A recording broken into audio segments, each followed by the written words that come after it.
Hello, my internet fans. It's me, Statboy Mike, and I would like to welcome you to this week's installment of Throwback Thursday.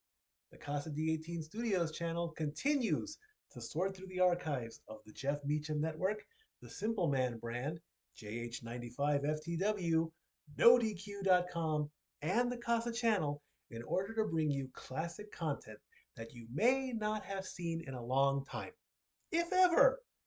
So just sit back, relax, and enjoy this week's Throwback Thursdays offering. I love you all. Statboy out.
Now, preview time.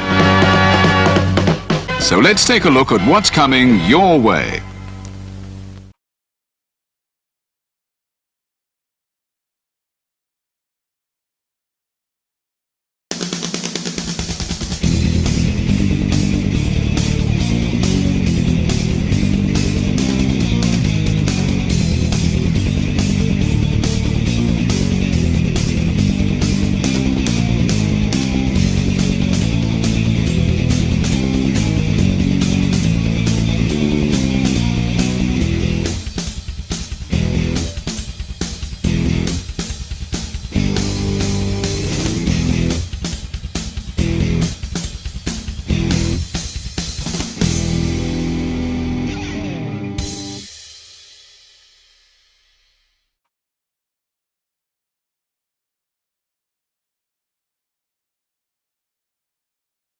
Hello pals, Alyssa Marino here, and as a friend of Parker Kane Promotions, I am super excited to share the awesomeness that they've got in store for you this November at WrestleCade. You'll be seeing the world-traveling Capital Championship Wrestling Global Fighting Champ Rebecca J. Scott, a rising star who's been featured on Ladies Night Out, MCW, and more, the stunner Emily J., an internationally traveled talent who you've seen on NXT UK and Stardom, Angel of the Ring Zaya Brookside, and NWA World Women's Tag Team Champion Chicago's Sweetheart Missa Kate will also be appearing live. It's all going down WrestleCade weekend in Winston-Salem, North Carolina. You can catch these stars brought to you by Parker Kane Promotions on Saturday, November 25th from 10 a.m. to 3 p.m. And be sure to stick around for Ladies Night Out the following day on Sunday, November 26th. You can get your WrestleCade weekend tickets at WrestleCade.com.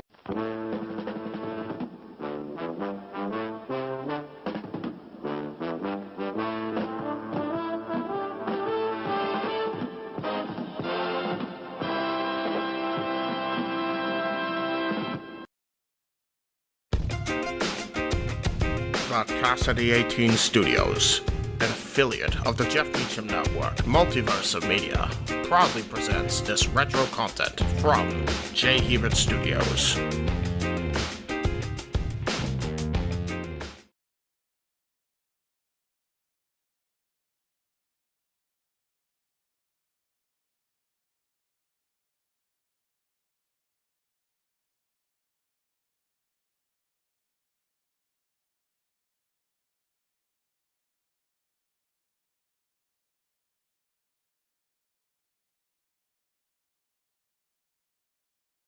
It's cool to meet.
It is, by the time you see this, is Tuesday.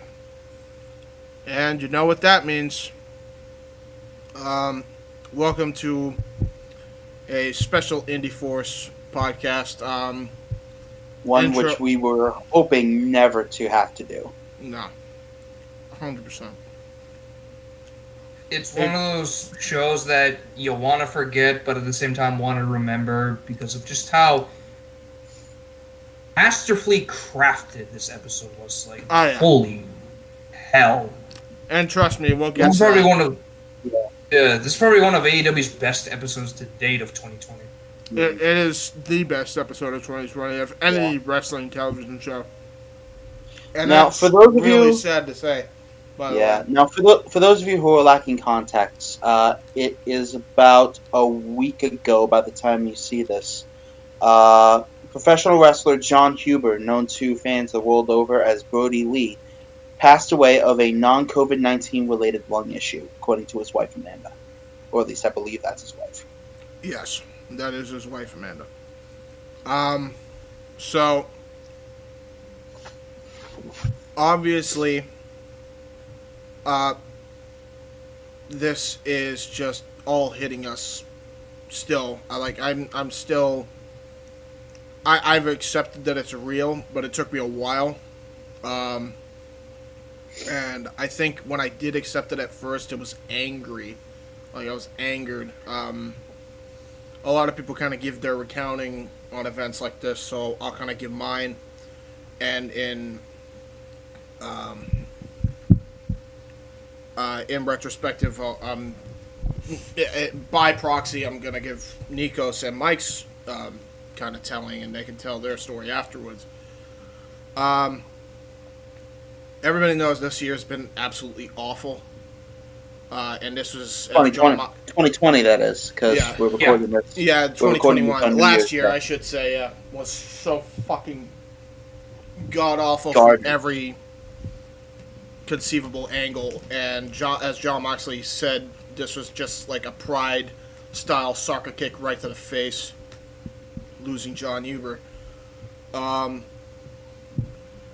was on a call with Nikos and Mike because I was just, it took so much out of me. Now, to give context, right, I just graduated, really. And instead of, you would think I'd be excited for that. He literally just finished college like 2 weeks prior. And you'd think I'd be excited. Like, I found out I passed all my classes and I'm going to graduate and get my diploma in the mail. And, diploma. I should say bachelor's degree. Yeah. Now even with COVID and the world and the shit show it is, graduating college is still a massive achievement, and you have every right to be proud of yourself for that. Right. But here's what ended up happening instead. And hindsight, looking at this now, is kind of selfish. I don't know. I felt anxious more than proud. If that makes sense, because it's like, where do I go from here? Because there was a part of me that felt like, well, I can kind of answer that question. You start pounding the pavement looking for paying jobs. Right. Obviously. I know that. Yeah. I know that part. Here was my thought process. And I think a lot of it had to do with the shitty fucking year that has been 2020. Or that was 2020. Is so much kind of hindered my success outside of school, and like so much got in the way. And Nikos knows this because I told him. And yeah, not to mention, didn't you and him go to the same college? Yeah. Yeah, James and I went to the same university. I happened to graduate before James did. And before people click off the video, I swear this is gonna relate back to John Huber. I promise. So bear with me here. We'll get there. We'll warm up to it. Just hang on. So, I'm talking to Nikos about this and how I'm just so mentally tapped and upset and drained creatively. I'm depressed. I legitimately was at the lowest point I think I've ever been in my life. Was towards the end of this year, and I kid you not. And Nikos and Mike will be the first to tell you, WYW and FTW Productions as a whole was never this close to being finished. Now, let me be clear, it's not. That's in the past, and I'll explain why. But that was my thought process. Now, I'm talking about this to Mike and Nikos. And then all of a sudden, I get a buzz from my phone, and it's Johnny Starr. And he says, yo. And I'm like, oh, he must need something. Then he writes, Brody Lee died.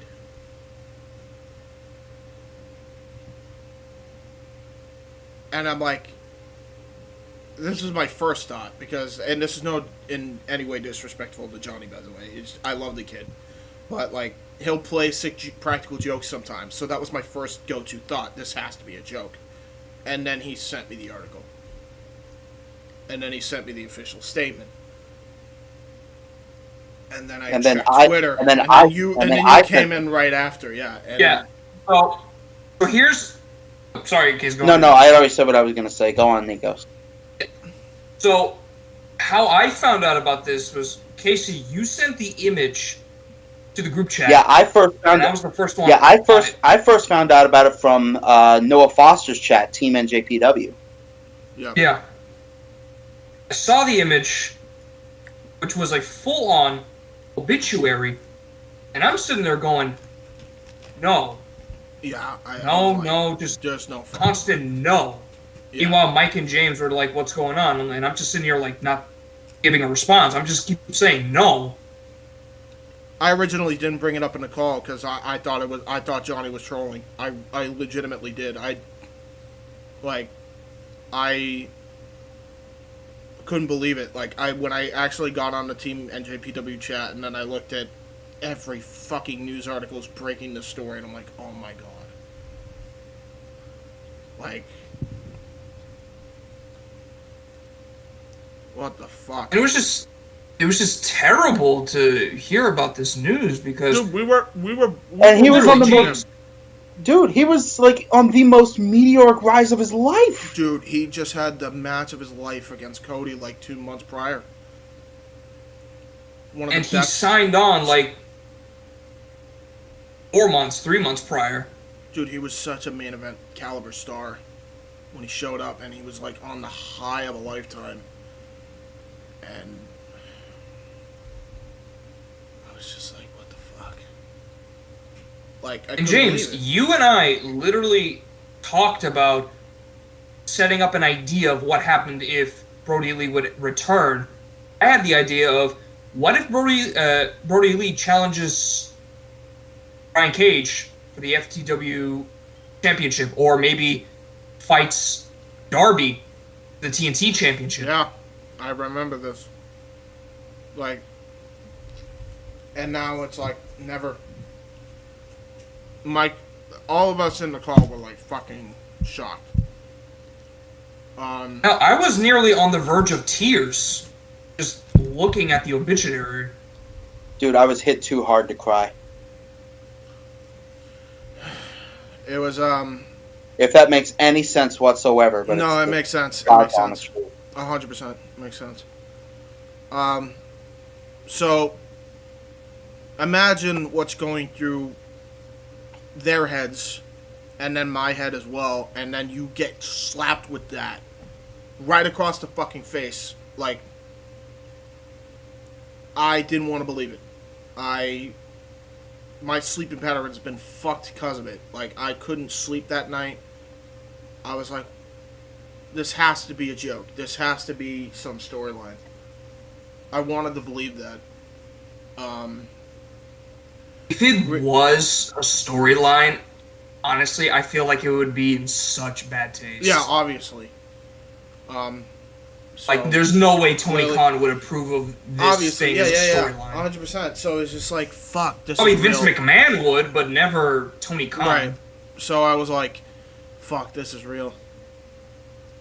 And think it hit me, I think, on Sunday night, and I think I just, I listened to Solomonster's podcast, and just him getting choked up reading Bray Wyatt's statement, I think,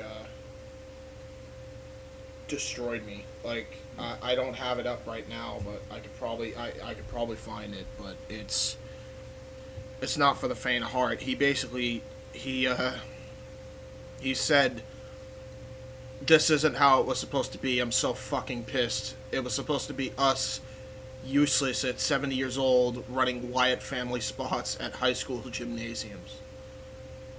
And I'm like, oh, fuck, you're breaking my heart, dude.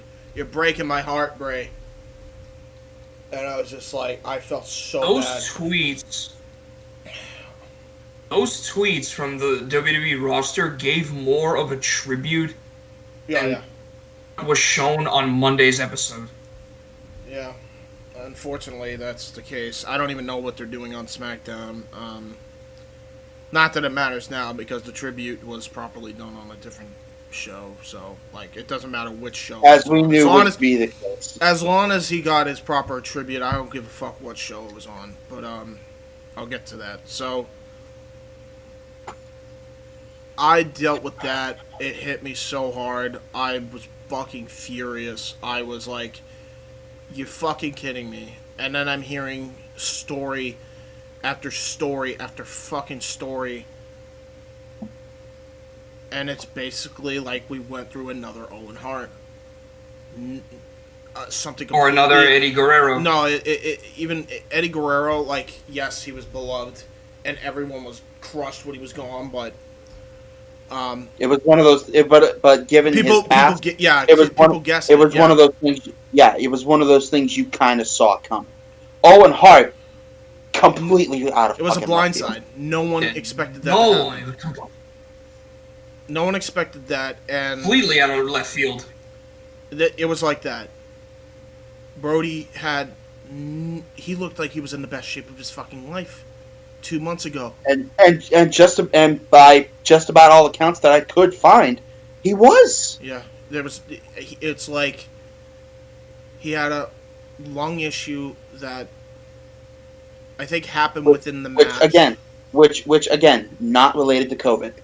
Yeah, I think, and this is what I think. By the way, this is not, and this is nobody on the AEW. By the way, I want to make that clear now. I think if you look at the match, there was a spot where I think that's where it started, and that's where he takes that horrific apron bump from the top of the turnbuckle, where he gets like just yanked by the neck. And, you know, obviously he jumped, but he is landing smack dab. Like, I forget like where he landed, but it was like somewhere, like on his side, and he said, like, not even too long after that, I think on the AEW Unrestricted podcast, he barely could get. He went through 20 minutes on his bike, and he could barely do it. He had to stop after 20 minutes, which apparently he hadn't done at all in his career. So it was just like that. I think that may have what did it. Obviously, him recommending and taking that spot. If I were to deduce what happened, I'm not a doctor, so but I've seen enough spots where it looks like we got to remember, these people are not immortal here. Like, they're human beings. Like, they're all flesh and blood, like all of us. We're all gonna die. Yeah, you know, at some point. And these guys put their lives on the line, like, for us. Yeah, for us every night. Now, again, it's just like I was so fucking pissed because I'm reading story after story, and it's breaking my heart because apparently, for all intents and purposes, Family Dude would give everything to his fucking kids if he could. Everything. Like, fuck just him as a wrestler. Like, he was the best dad that apparently you could ever meet. And everybody from both, from WWE to AEW to Ring of Honor, Impact, everybody has confirmed this to be the case. Like, he loved his fucking kids. He loved his wife. Like... And he had a young family. Really freaking young family. Wife's probably barely in her 30s. Kids aren't even in double digits yet. Dude, she's pregnant. She's pregnant with another kid on the way. Child is gonna grow up without a father. Yeah, dude. I mean, I don't know if he'll grow up without a father figure, and we'll get to why I think that in a minute, but yeah, I mean, it's not his father. He's not gonna see his dad. And the other kids lost her dad. Yeah, well, we can at least say this. Even if he won't get to see his dad, at least in person, right, his family and the people who knew him will make absolutely sure that this newborn child knows exactly what kind of man his father was. Oh, yeah. And it's a shame, man. But, yeah, I was so angry, man. Like, it was such a slog, dude, getting through Monday and Tuesday. Like, I was still having those thoughts, too, of, like, self-doubt, and hearing John's death did not help at all. And then, it got so bad to the point where, you know, we were going to a pizza joint, and, yeah, I'm exposing myself, fuck it.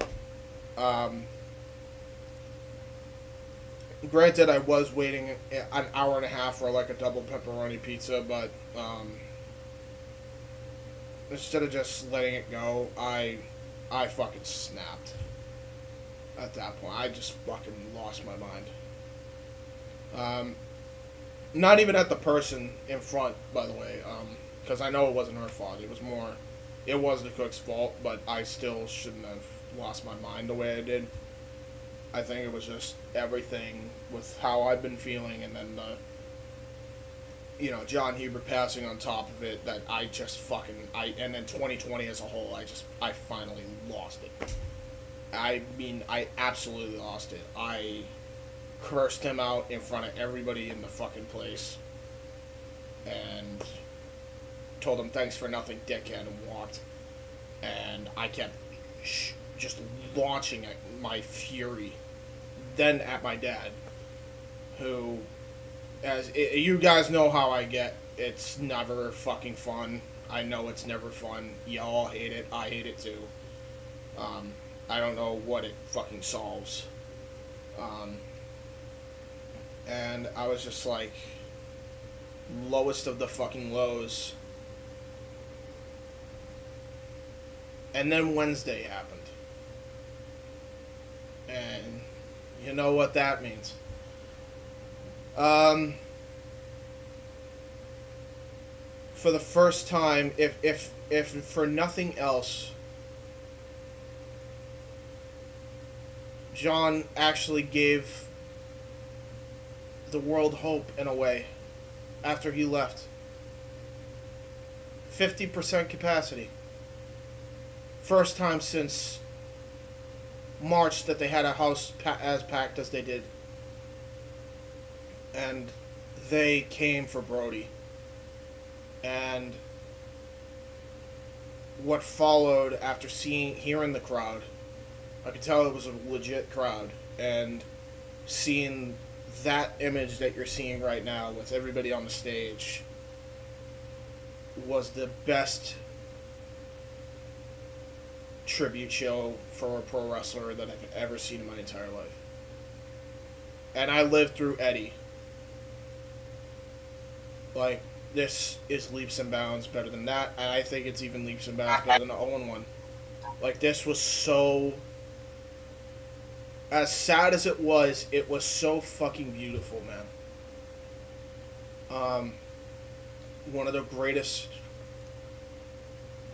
wrestling shows of 2020, as sad as it is.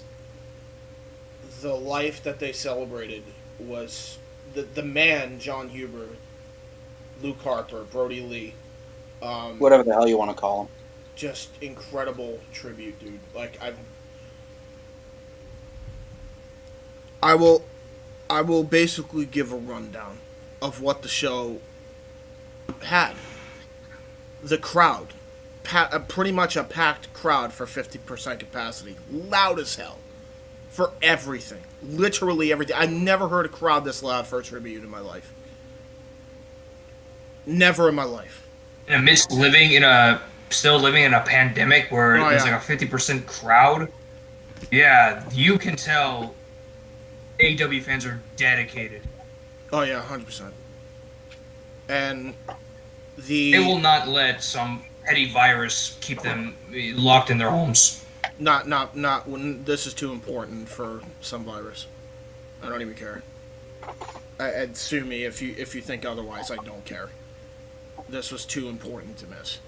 I wish I could have fucking been there. I would have been right there with them. That as I would have found a way to get a fucking plane ticket and been there.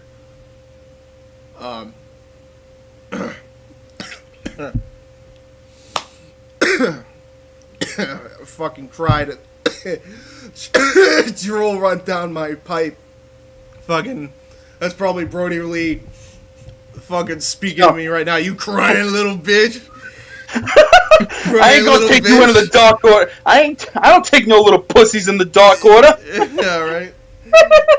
Except he does. I mean, what? No, I'm kidding. I love these guys. I love these guys. I kid. I swear. Don't hate me. They're gonna come after your ass now. You know what? I'll be fucking honored. They're gonna throw papers at you. Good. Just a mountain of papers. I'll be honored, bro. I'll be honored.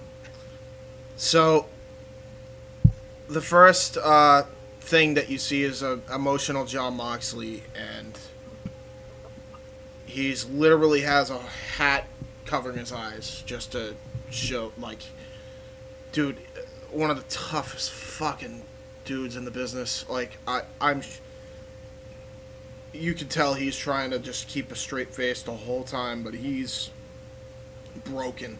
Keep in mind, like, even before Double or Nothing, like, this man and him were part of the best six-man tag team match of all time in 2014 at Elimination Chamber. One of the greatest, it's the greatest six-man tag match you will ever see.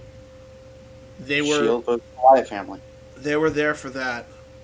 That was an incredible match. I'm probably gonna end up going back to watch that. Yeah, same. I actually am thinking of doing a retro for that. Honestly, I'm doing a whole. But let's not. You know what?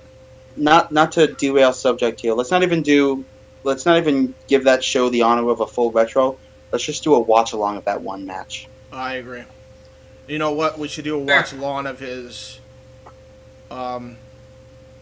We should do a watch along of his 4 best matches of that year. That six-man tag is obviously last. That's the main event. Yep. Wasn't Wyatt family versus Evolution also a thing? Or am I thinking no, you're thinking of the Shield. But I tell you what is a thing, and you're not too far off. Wyatt family versus the Usos, fucking tremendous. 2014. Now that would have been. Now that would have been Luke Harper and Eric Rowan. Yes. Versus the Usos. Okay. And then the Survivor Series match that he was a part of in 2014, the best 5-on-5 Survivor Series match in company history. And not just because that's the year Sting made his debut. Yeah, exactly. It was just really, really. That was actually the first Survivor Series match I saw live. Not to take away from John Huber, but what an outing that night by Dolph Ziggler. Well, and then it went to the month following. One of the last, it is honestly the last great Intercontinental Championship match in history. Luke Harper, Dolph Ziggler ladder match. Fucking destroyed each other. And they did so well at telling a story too, which gets lost in the destruction. But they really clawed and scratched for that belt. Like, they made it look like a fucking fight, dude. It was such a great fucking ladder I say we do those 4 if we're gonna do a watch along of Brody Lee's best, and then we should add some AEW on top of that. I think too. Agreed. I would say Dog Collar. Dog Collar's got to be one of them, and the match with Moxley. I was going to say, did Brody Lee ever fight Moxley? Yeah, Double or Nothing. Okay. Yes, he did. Okay. Yeah, that's the one I was thinking. Okay. Yep. Absolutely down for that one. It was a hell of a match. That's why I brought up the Shield. You talk about a master class in making a heel look dominant without making your heel look amazing without actually giving him the belt. There it is, my dude. Yeah, well, not just that, but like Brody made himself look great. Oh, he did. Absolutely. He really did. Like that put him over so huge. Yeah, because he did the one thing nobody expected him to do against Moxley. He survived. It's a great story, honestly. It really is. It's amazing.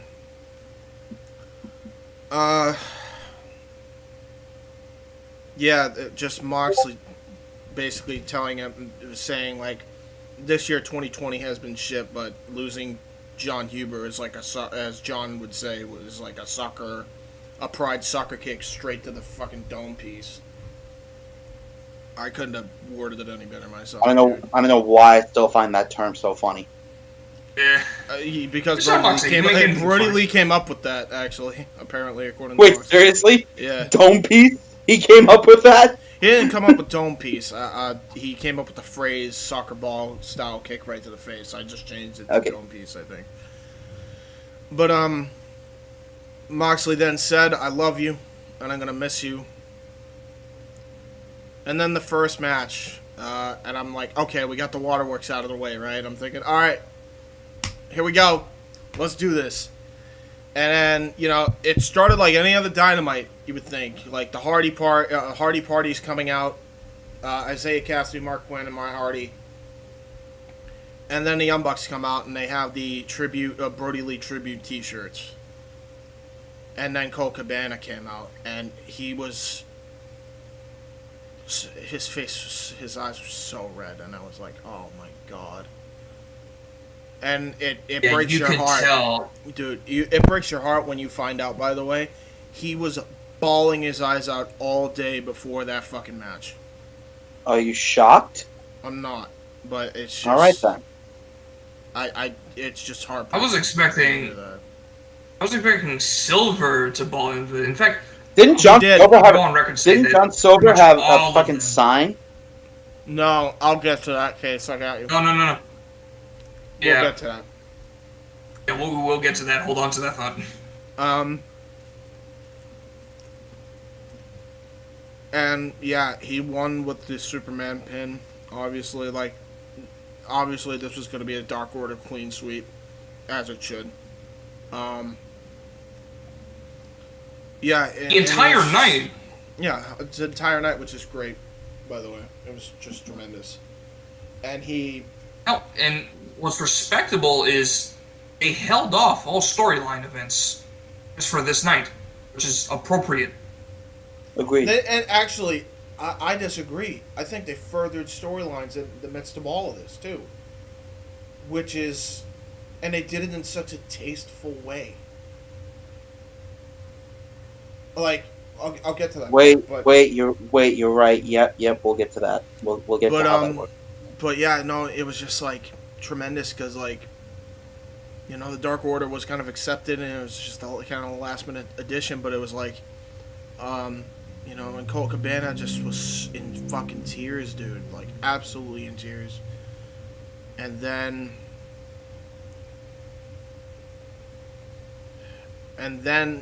here's one of the best. Here's where you knew where this night was going to be about. The Acclaimed came out.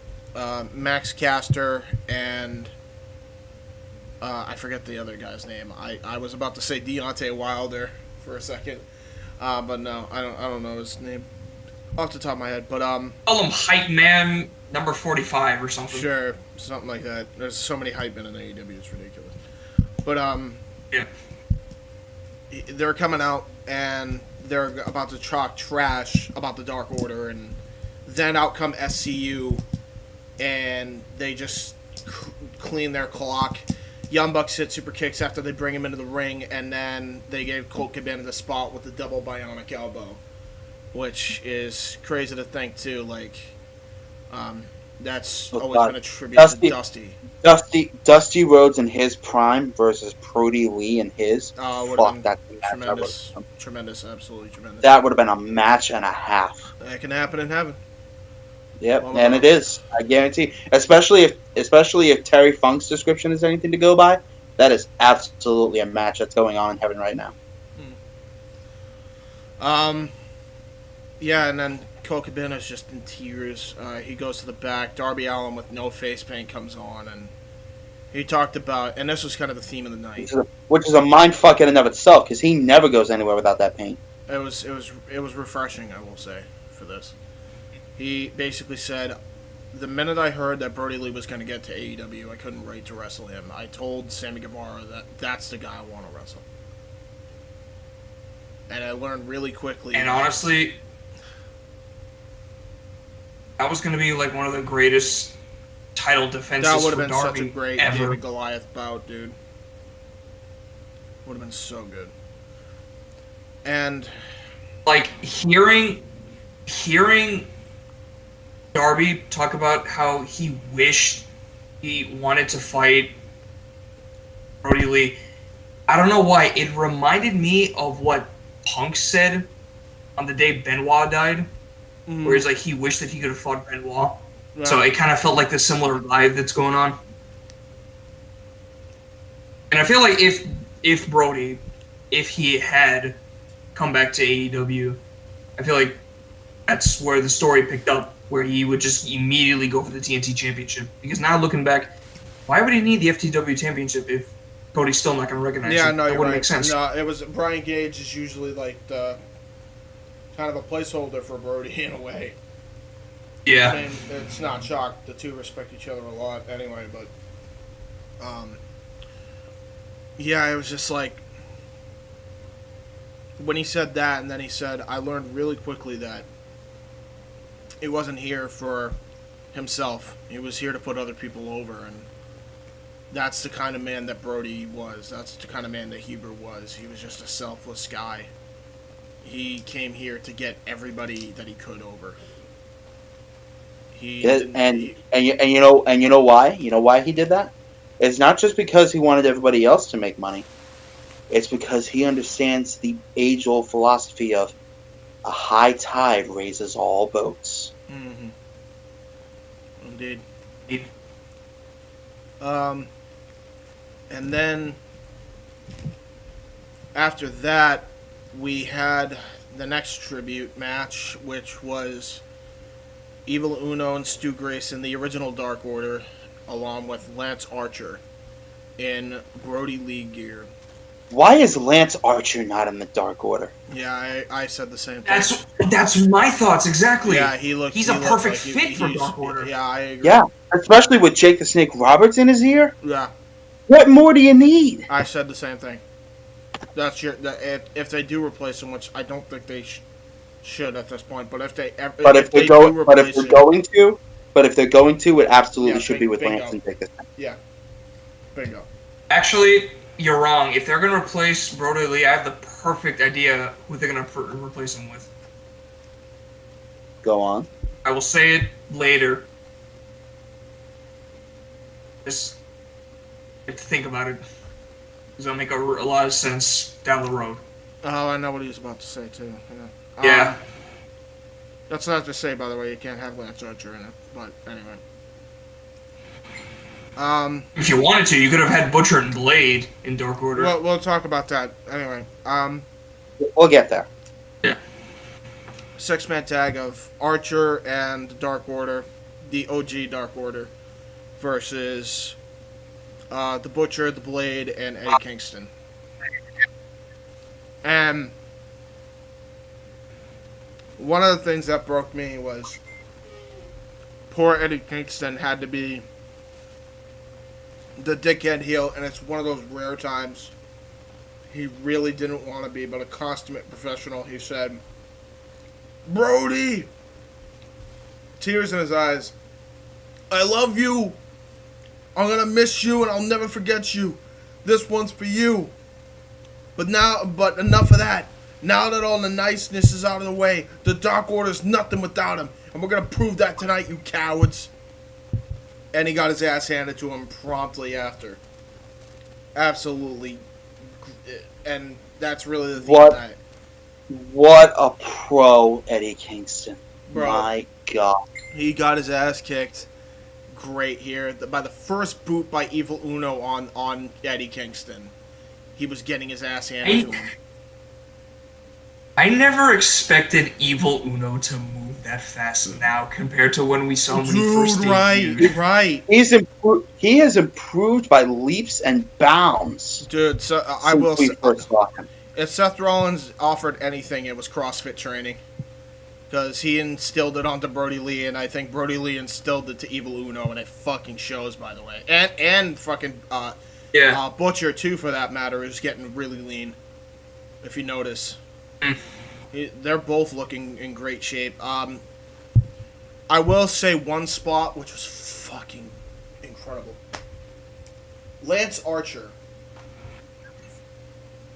does an old school, balancing on the rope perfectly into a fucking moonsault, dude. I've never seen anything like this in my life. One of the greatest spots I've ever seen, and it was just like, you didn't expect it. Motherfucker, what? Yeah, I'm not kidding. Nikos can confirm this did happen.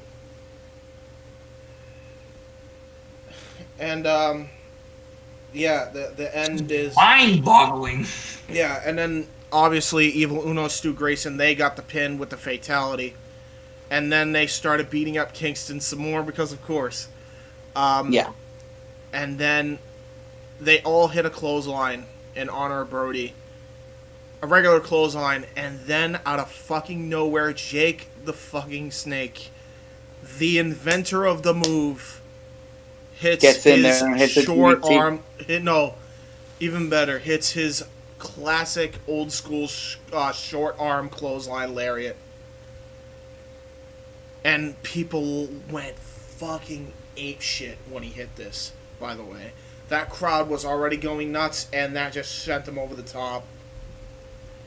And then, obviously, everybody's posing on the turnbuckles, and Archer is literally crying, saying, Brody, I love you, and I'm going to miss you, dude. I'm going to miss you so much. Into the turnbuckle camera. It was so beautiful. And then, here come the Waterworks with the first tribute package. There were two on the show. This was the first.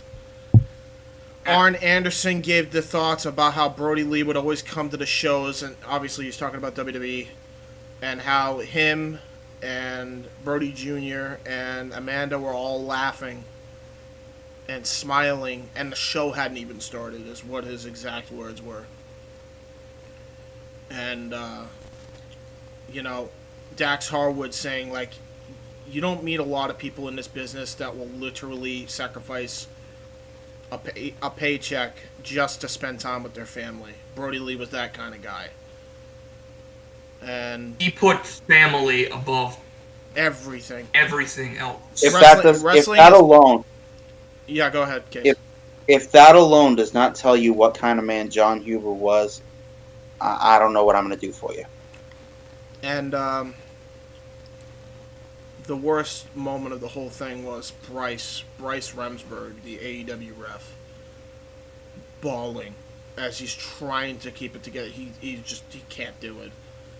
And he's recounting a recent convo that he had and how much it fucking touched him in hindsight. And like he's crying buckets, dude. Like he's basically saying, we'd always talk on the road, like one of as wrestling, as talent often does. But instead of talking about wrestling, we would talk about our kids. And talk about life. They would talk about life and their wives and their kids. And he said that if there was a Mount Rushmore of wrestling dads, Brody Lee's at the centerpiece.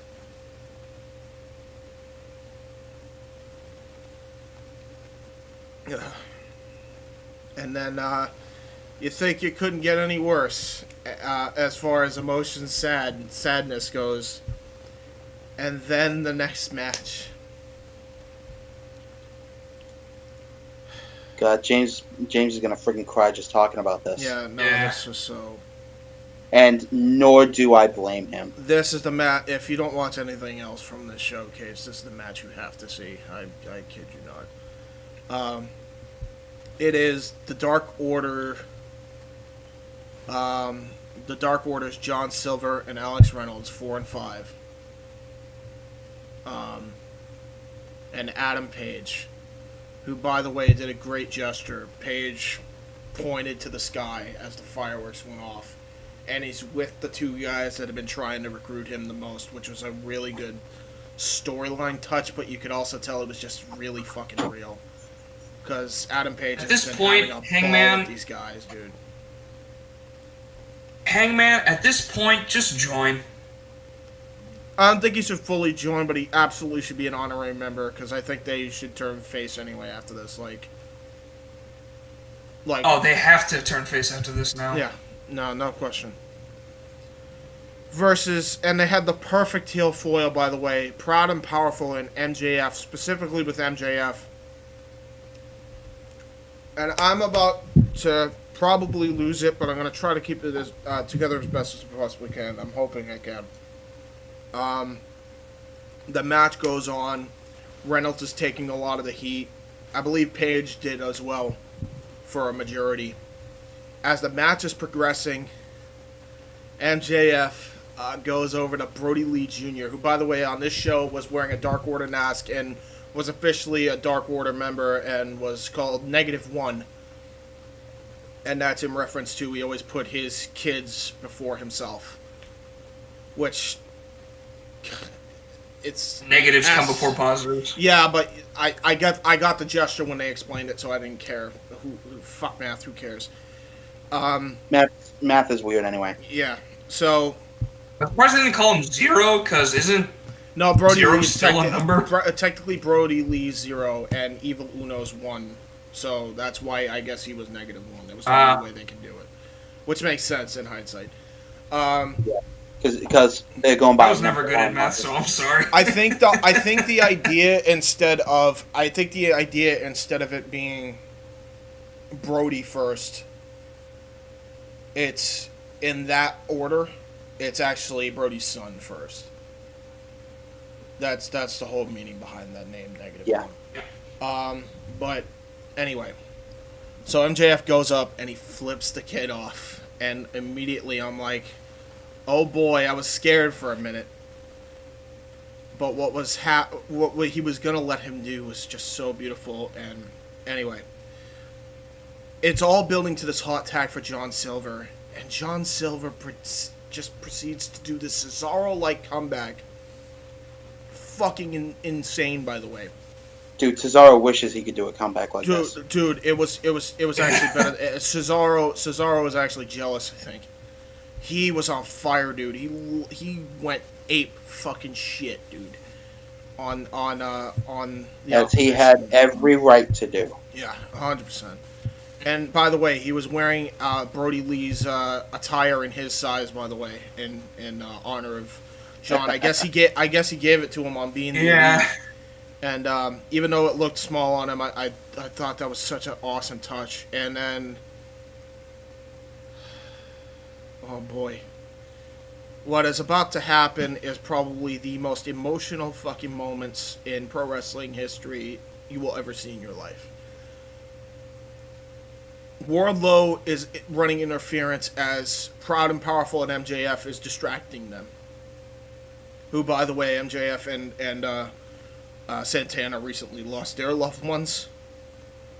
So prayers to them as well. So this was like a week before that. Yeah. Yeah, did it? I know Santana did. It might be. I don't think it's fake with MJF. I think they confirmed it as real. Believe it or not.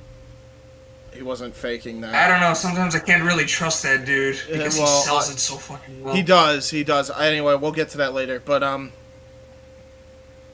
so MJF's flipping off this kid, right? Like being a dick, and then he rips his mask off, showing his face. And like a pro, by the way, the kid is covering his face because everybody knows what happens when your mask gets ripped off, right? Yeah. That kid is a born talent. He's going to be something. Dude, I can't wait for 10 years, dude. I can't wait. Anyway, he's covering his face, and then MJF is talking nonsense, and then he flips off the crowd that's booing him. And as he turns his head away, -1 hits a kendo stick shot flush on MJF's face.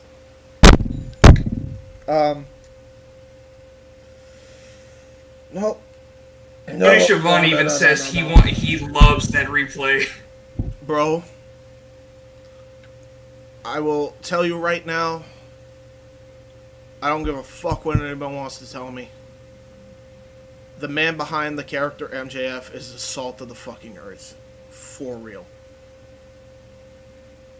That is such an amazing moment, man. Like, he didn't need to give him that, man. He really didn't, and he was so happy when he did it, man. That was such a fucking beautiful moment. I was laughing and crying. And then as they're trying to run interference with Wardlow, as if the Waterworks could be any fucking worse, out comes fucking Eric Rowan to run interference and run him off. Eric Redbeard comes out and he runs off Wardlow, and Jericho sold this so well too, and fucking tremendous. And then to cap it off, fucking John Silver does the fucking discus and just falls to the fucking ground after making the pin and is just sobbing. Absolutely fucking sobbing. And then out comes Rowan, who was even worse, sobbing.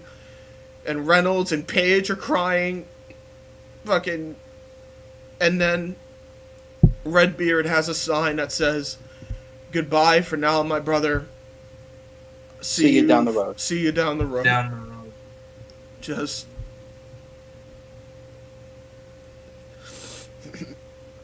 one of the best, it is the best tribute match for anybody ever.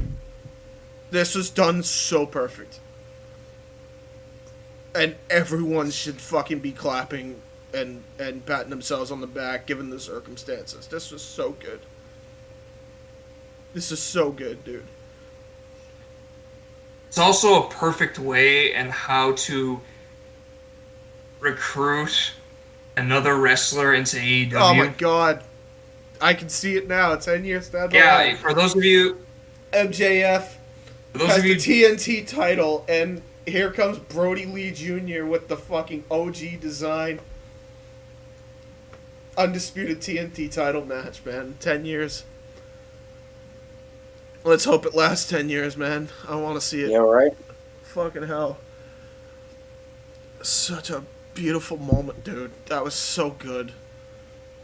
And the kid, even though everyone was crying, he was trying to be strong, but he was genuinely smiling. He had a blast. Dude, he got to hit a fucking heel in the head with a kendo stick, dude. What more can you ask for? What a fucking G. One of the most hated heels in the company, possibly in the whole wrestling industry. What I would not have given to be in that kid's shoes. Dude. And I love MJF as a heel. Dude, MJF is so fucking good. And I'm not trying to just make this about MJF, but I really do mean that. Like, he's such an awesome human being for giving that kid that moment. He really is. He didn't have to do that. And it was just so nice that he did that. It really is. And I know people get offended, as they should. He's probably laughing in your face for getting offended, honest to God. But he probably was really proud of himself, and he was probably really happy for that fucking kid behind the scenes. And as he should. MJF, if you're watching this after you're done, No, I fucking love you for this. I really do. You're the MVP. You're one of the unsung heroes of the Soul Show, dude. Thank you for that. You made that kid's He night. probably knows it though on camera. Oh, he has and they to. say like, No- "Oh, I didn't no give a doubt. shit," but No doubt. He absolutely. when it's off camera, you know he loved it. He loved doing that. Being a heel is all he's ever wanted to do. And Yeah. and And think he's about very, very good at it. and think about it too. He said when he was a kid on the Rosie O'Donnell show, he was going to be a pro wrestler. And think of how meta that is, dude. Legitimately, think about that. And anyway, then Eddie Kingston finally was able to pay tribute proper in a vignette backstage, and he said, "I'm gonna miss your condescending sarcasm." It's kind of similar to what Bray Wyatt said. I don't think it was exactly that. "I'm gonna appreciate you for believing in me when I didn't believe in myself. But you're not dead, Brody. And I want your kids to listen to this. As long as you live by what your father taught you, he will never die. There are 2 times where people die. It's when they go away and when they're forgotten about. And therefore your father will never die." It is Fuck said The to highlight of that tribute was he basically said that Brody did his damnedest, not as a wrestler, but as a man Yeah. and as a father, in which case he quotes, "Not a lot of men do that." No. It just goes to show just how genuine and loving John Huber was to his Yeah. family. No matter how hard the circumstances was of 2020, he was always there. I'm sure he was, man. It is said that to live on in the hearts and minds of the ones who we leave behind is to conquer death. Yeah. Ron Huber has absolutely conquered death. Yeah. And then Anna Jay and Ty Conti, who were emotional wrecks. And rightly so. Oh yeah. Especially Anna Jay. Apparently, backstage story, which they've done a lot on the show, as they should have, was personally recruited for the Dark Order when they did those tapings in Atlanta. By John Huber? Yep. And he named her after the reason why she's 99, because everybody didn't know why, was named after Wayne Gretzky. Because he loved hockey. Fucking goat. Yeah. The I'm fucking not shocked. You son of a bitch, John Huber. And they fought Penelope Ford and Dr. Britt Baker. And by the way, Britt Baker also paid tribute to Brody Lee by having purple makeup in Dark Order colors. Good on her. Same thing with Penelope Ford. I think she had one of her old pink gears in representation for it as well. Anna Jay made a fucking awesome comeback. It was the same match as the silver match, just a little less emotion, but she still was like an absolute wreck as she's doing the Dark Order taunt. Legitimately in fucking tears, dude. Absolute tears. She couldn't hold it in, and we don't blame her, honestly. Not in the slightest. No. How could you? And then At some point, you just gotta let the tears flow. it made the match better for sure. I mean, by the way, all tribute aside, this match was fucking great. This is another match to watch out just to see where the future of the AEW Women's Division is going to be, because all 4 of these women did fucking great. Even Britt Baker is so good now. Like, so good compared to what she was. We are witnessing the future, like, in this match, despite the circumstances. I just want to point that out. I mean, conspiracy girl? Oh, yeah, okay. Well, here's the thing with that whole conspiracy thing. Britt Baker, the reason why first off, it's always been her gimmick anyway. Yeah. The whole thing is rigged Anna Jay and Ty Conti. This is what she said, by the way. It was rigged. You could say that this whole thing is a big rig. And it was a little wink and nod to Brody Lee's first ever independent wrestling name, Big Rig.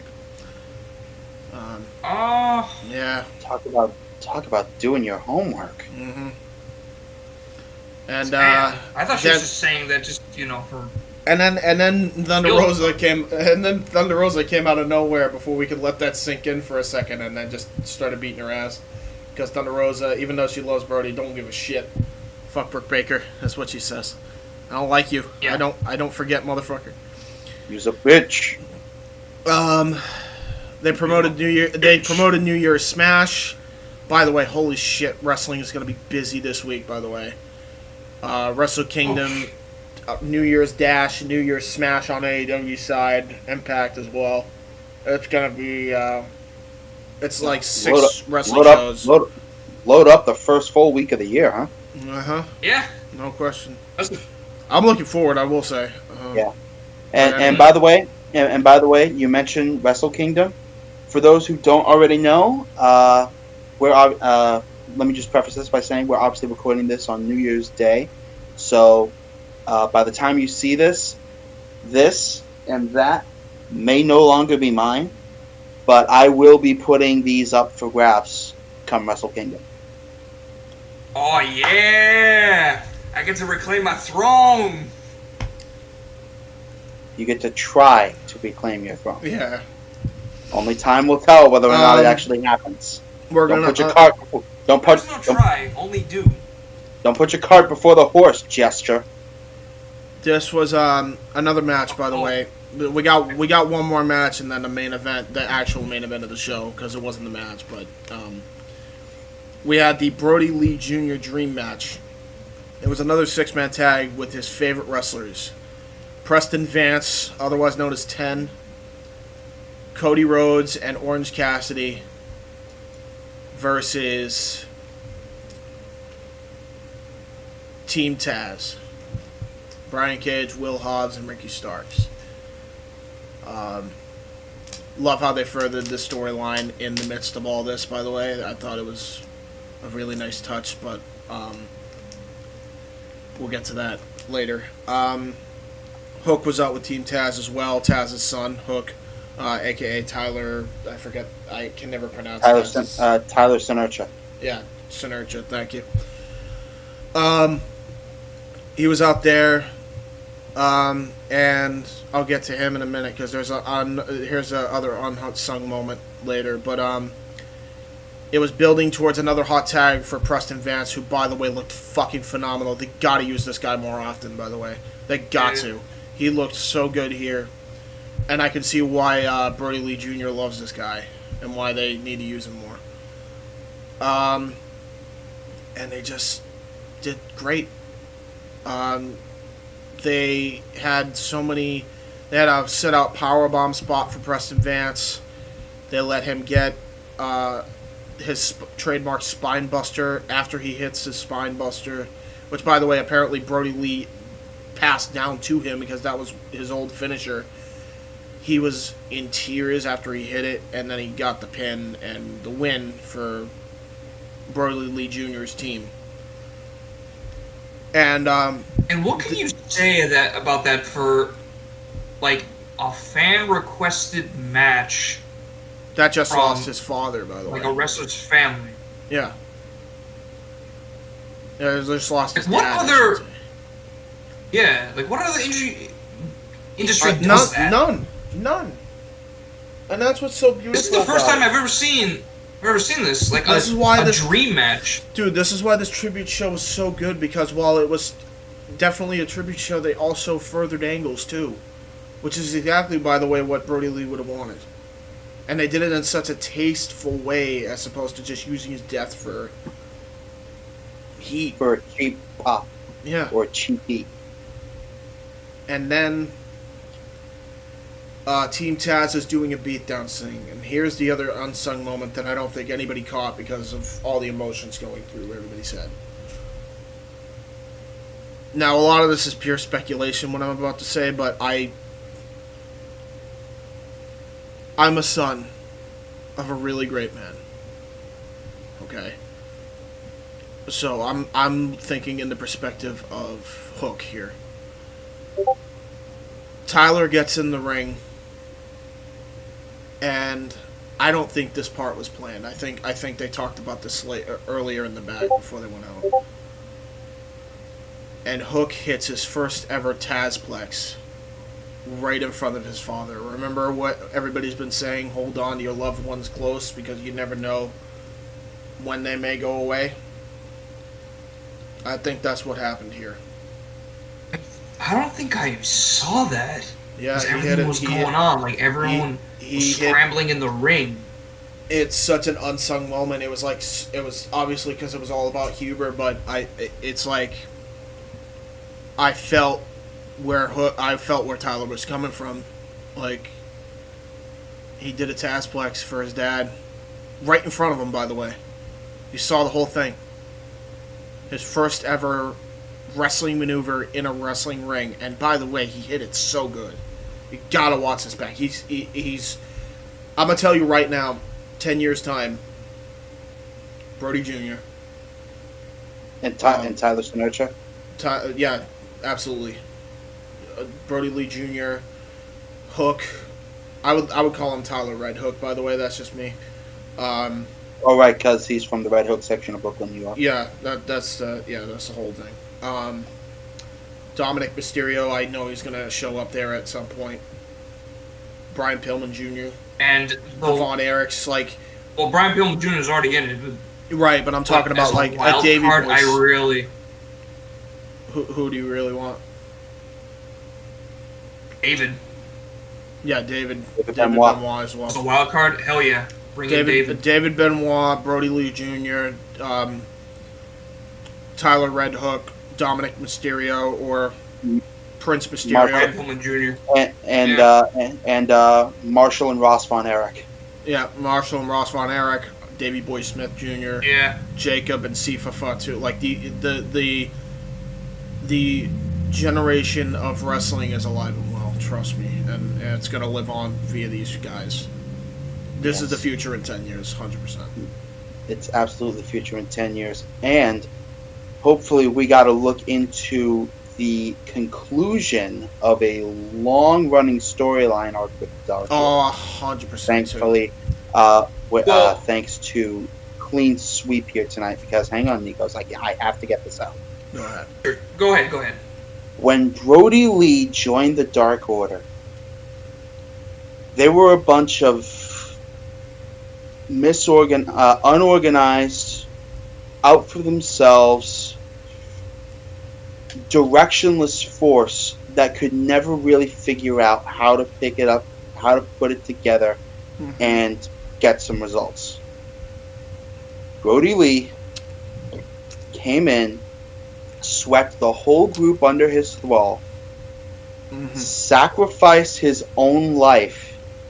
And I don't know whether or not it was that got the message across, but look at where the Dark Order is now, thanks to John Cooper. Beloved. And not just beloved. They could never pick up wins before he showed up. A clean sweep for the Dark Order. You know what it was like? It was like it's reminiscent of when the Dark Order has finally gotten it together. It was reminiscent of when that football team lost their brother. One of the football players lost their brother, and that team went on to win like 5 games in a row and make the playoffs. Like that, it was kind of like that. But yeah, so yeah, they're doing a beatdown, Team Taz, and then if things couldn't get any more like emotional, Darby's music hits, and he's just sitting near the ramp, and he's got Brody written in his face paint, and then Sting's coming out, almost like he's mourning in a way too, like he's coming out, and him and Darby look so good together, by the way. And they chase Team Taz off again, and all 5 of them are staring down Team Taz. What a visual, dude. What a visual. And that probably made that kid's day, too. I think they did pan to the kid. And then, as that wrapped up and they went to commercial, when they came back, Cody's in the ring, literally in tears. Another emotional moment where he said, "You can never judge a man for doing something for somebody else that could do him no good." John came in here, and that was the theme of the night. He came in here to elevate everybody. But even more importantly than that, he came to help not only us, but he came here to help his wife and kids. And because of that, John Huber is a beautiful man. And he leaves behind a beautiful legacy, and then he introduces -1. Tony Khan's leading him out with them. So is, why am I blanking on her name? Amanda, right? Amanda Huber. Yeah. Coming out. Just trying to keep it together. Preston Vance. Preston Vance is comforting her as they're all chilling. As best he can. And then Brody Jr. retires the boots while Cody puts the handkerchief over the boots. Tony Khan has the TNT title. The OG TNT title that originally wasn't finished, and they had since finished. No. This was the first iteration, He told them,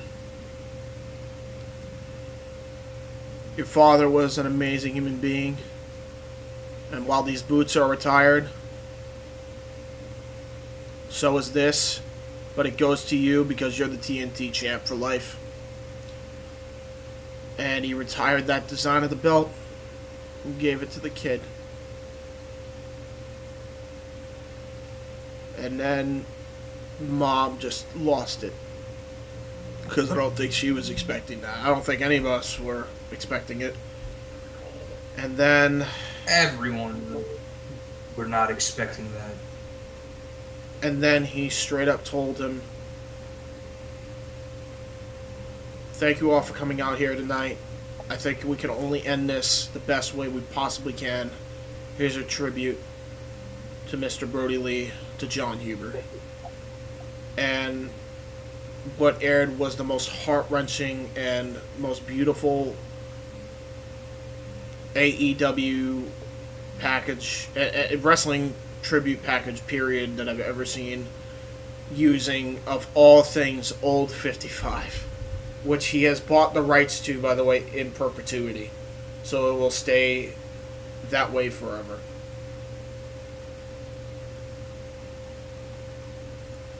And it ends with that graphic that you're seeing on the screen right now. Yep. And there was a thing. There was a thing that happened after the show. They had one more big round of applause. -1 and Brody Lee Jr. are in the ring. He gives, he puts down the TNT title, and there's hugs all around. Tony Khan is sobbing like his life depends on it. Dude. And it's just an amazing moment. It was. Now, there was actually another tribute that happened before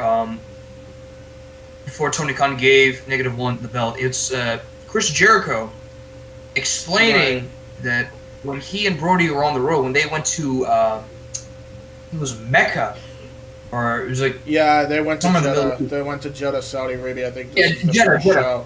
They went to Jeddah. Jericho looks up at the ceiling, and he notices, like, a sticker that was bothering him. And when Brody... He thought it was a bug, and it was annoying him. It was annoying him. And he asked him, "What's this thing on the ceiling?" It's like, "That's an arrow pointing to Mecca." And Jericho said he didn't know that. The thing about Brody is, yeah, he knew, but he's also a type of man that respects cultures anywhere he goes. He's a very respectable man who understands traditions. And also intelligent. Very intelligent. You know, I've that's not to say that their initial thought wasn't money. I still stand by that, but I think I've given a lot of WWE a lot of flack for their Saudi Arabia partnership, but I think that little story with Huber kind of opened my eyes a bit, because it dawned on me, you know, those kids didn't choose to grow up where they grew up. You know, they want to try to change, and bringing them, and maybe a lot of their mindset is, if bringing a wrestling show to a country that couldn't kill us will cheer them up, then so be it. I guarantee you John Hubert thought that. Guarantee it. So Yeah. maybe This was his life. This was his life. And yeah, It was his livelihood. His livelihood was entertaining Yep. everyone he cared about, and that includes us fans. But Yep. absolutely, And most importantly, his family. And he died as he lived, putting other people above himself. It was such a beautiful tribute, dude. It's One of the best. was. You gotta That's- watch. You gotta watch it when you get a minute, case. I'm telling you, it's one of those.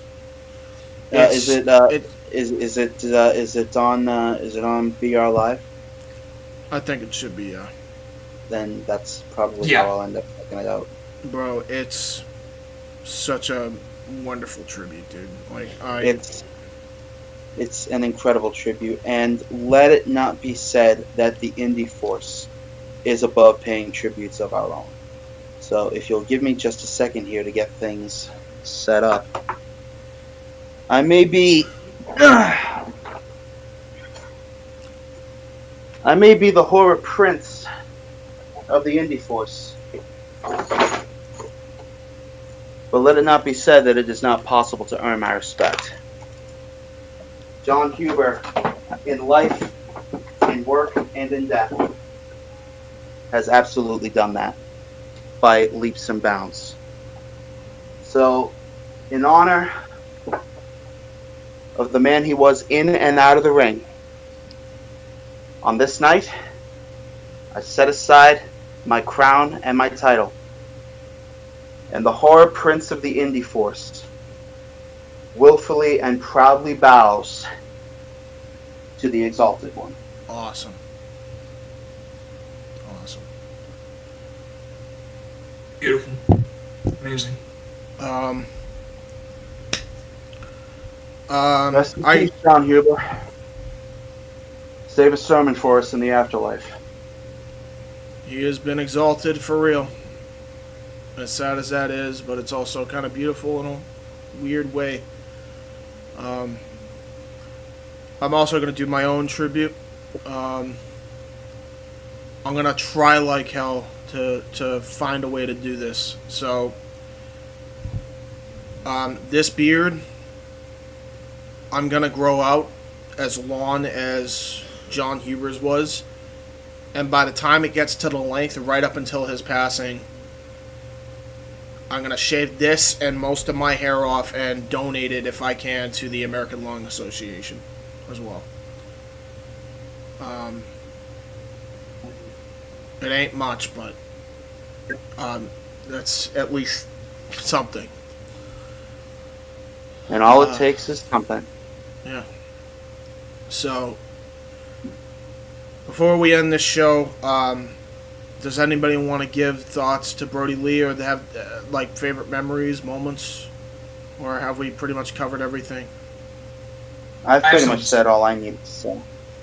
Go on. So, I heard that Tony Khan did hire -1. Yeah, which is Great. why we've been saying the 10-year thing, by the way, because he's got 10. He's got 10 more years, and he'll be of age to be a wrestler. He is signed to a full-time contract, dude. Unbelievable. And he's 8 years old. I know that he'll do his father proud in the most respectful and beautiful way. And whether or not he just shows go down the wrestling path. Yeah. Agreed. It just shows not every other wrestling company does this for a wrestler who's passed. Like, I'm trying to view this on like other industries that kind of bring in family into wrestling. Now, it is a good idea to, follow the dreams of being a wrestler. But I feel like this one takes it a step where it's so emotionally driven that... Yeah, such a young age, too. At such a young age, this kid, Brody Lee Jr., it's his destiny to come 100%. and work at AEW in any capacity. His father's legacy of bringing together the Dark Order as the new Exalted One. For any other wrestler that bring in their kids into wrestling, like, for instance, Dominic Mysterio, at first, I didn't understand what was the point. And it was mainly just for matches with Lesnar, but that was pretty much it. And the matches following that was just hard to watch. Right. It was unnecessary. Hell, think back to Vern and Greg Gagne. Dude, exactly. It was just unnecessary. It was just uncomfortable to watch. But this actually gives me hope for Brody Lee Jr. Not only for Brody Lee. Let's not even say just Brody Lee Jr. if we're going to talk about like future generation stars. The people I mentioned, Marshall and Ross, Brian Pillman Jr. with Griff Garrison, Hook, Red Hook. Like all these guys are going to be in the future, dude. And I can't wait. Like, I've never seen any other wrestling industry that does this. Or the children of a wrestler who's well respected after his passing. Dude, you know Tony Khan has booking plans already for him if he decides to go about it too. Like he's already written in his pad. And by the way, this tribute. Go ahead. This tribute will definitely take in inspiration for wrestlers like David Benoit, the Sons of the Von Erich, 100%. Brian Pillman Jr. It will flood into the company because don't forget Jack Perry too, Jungle Boy. That too. Something I've watched in AEW that finally clicked. It's not a company. All Elite Wrestling is a community. Yeah. Amen. A genuine community of people who love and support each other. Unlike a company. Yeah. It's you know company, what? It's a community. Yeah. It's a company. It's a community, and above all else, it is a family. And that's another thing. Like, not to say that WWE doesn't have pockets of those. You got to understand that even when we did tributes, you never felt like it was okay. Like months after the fact, right? You're still grieving. Like so much. Like nothing was settled or resolved. And I'm not saying that they won't still be grieving. We'll all probably still be grieving in some way. And I'm sure the Huber family more than anybody else, but absolutely. Everybody was grieving so hard when the Eddie stuff happened and the Benoit stuff, and even prior to that, the Owen stuff. And, like, no one really properly recovered. I mean, Brett still suffers to this day because of it. Right? Fucking Martha Hart, too, suffers to this day. Martha. David Benoit suffers. Yeah, like so many people. Sons of the Von Erich. They don't get their just due, and I'm not saying that's at the fault of WWE. I'm saying that's a fault of the business, because it took John Huber to kind of bring us to the point of what's really important. Like, every wrestling promoter kind of treated death like this because it was always business as usual. I mean, every industry does it. It's not even just in wrestling. This is Racing does this. Racing does it. Everybody does this, dude. When Dale Jr. passed, they literally did a whole documentary about Dale, or when Dale Earnhardt Sr. passed, and like how they were just trying to just gut it through. They couldn't just take a day to remember him. It took like, I think the Daytona 5 or the Pepsi 400 that Dale Jr. won to finally celebrate and let the emotion come out. And you just see all of DEI just surrounding him and Waltrip and Steve Park, right? Both Waltrips, if I'm not mistaken. Yeah, every single dude, all of DEI. Every single member of DEI from all three crew pits came out and celebrated with them. I think they got 1, 2, and 3 that day in Daytona. But it took that. And what was it took again? A The long 01 time. It was a Pepsi What was it again? 400. The 01 Pepsi 400. I believe so. Yeah. And it was just like, that's a long time to finally be able to grieve properly. But that's the industry. That's business as a whole. This is the first time in my life that I've ever seen such human compassion from any business owner. And I have to give props to Tony Khan. Do not get me wrong, he's definitely made his mistakes. But he's human. We all are.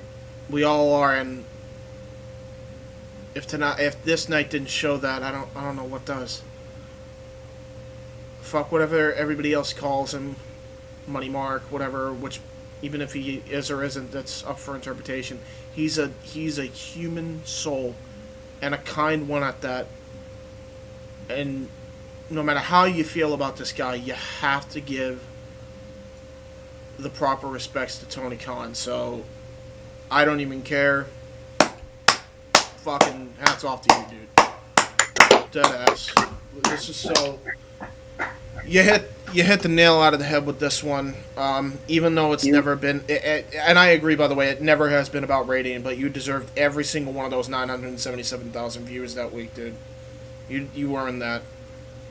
You didn't have to do that, and you literally could have just gone ahead with New Year's Bash and just business as usual and wait until later. You did it practically as soon as it happened. And they did do it as soon as it happened, because All Elite Wrestling is an example of community. Of community over business, as how every wrestling industry should be.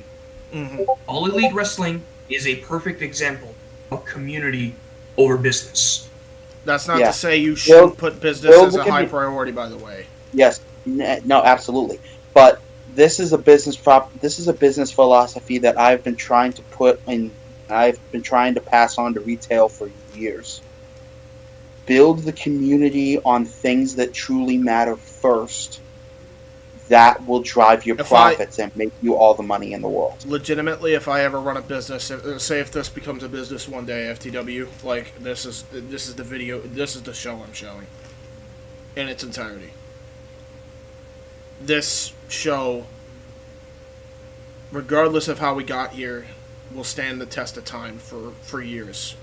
I think this will live on past wrestling. That's how good this was. This is how humane this was, how beautiful it was, how emotional it was. Like, this was one of the greatest shows I've seen in my life, and definitely the best wrestling tribute show I've ever seen.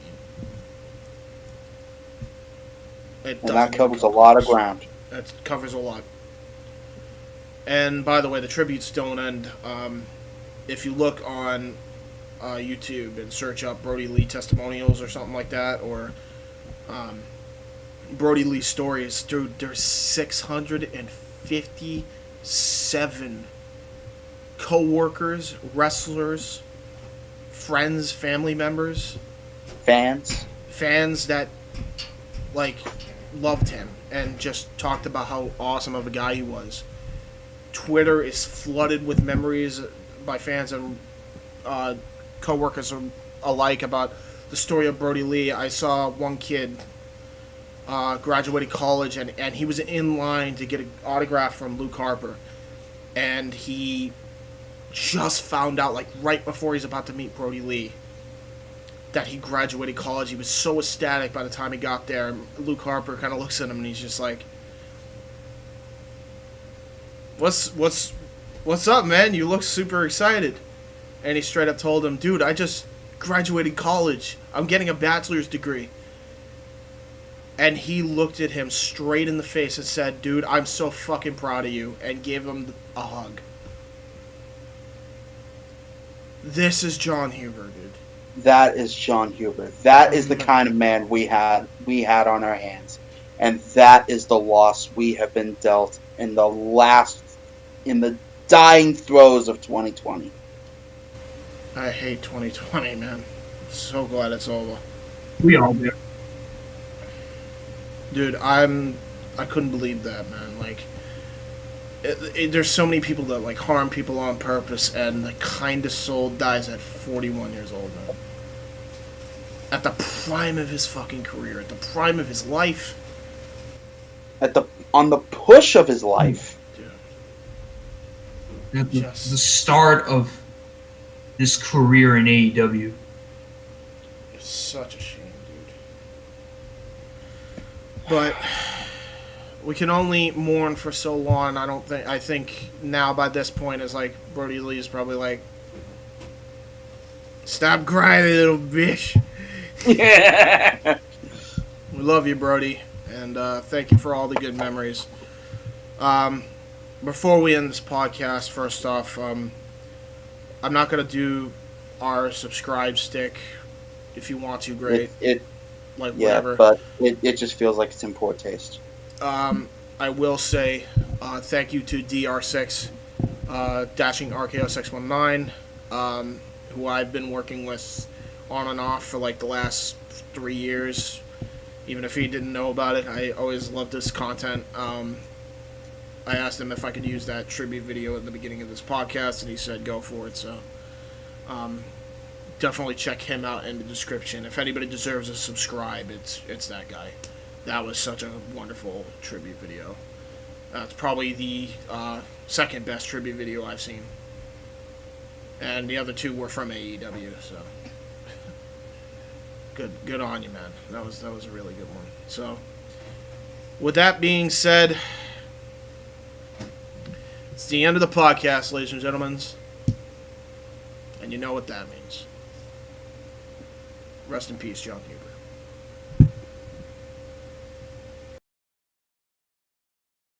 You know, James, you want to grow your hair out in honor of Brody Lee. Casey, you're bowing to the Exalted One. Me, I'm thinking of doing it. Now, this has been a while, but This is a thing in the works. I was thinking about it. After this tribute, I'm actually considering to join. Oh my god! Oh, the site. Okay. Yeah, that's fair. You know what? Let's all do it. Let's all do it. Not obviously, you will get our whoever's running that account now. I assume it's not John. You'll get our application. Don't worry. But while we do that off air, just know we have officially joined the Dark Order. Join the Dark Order.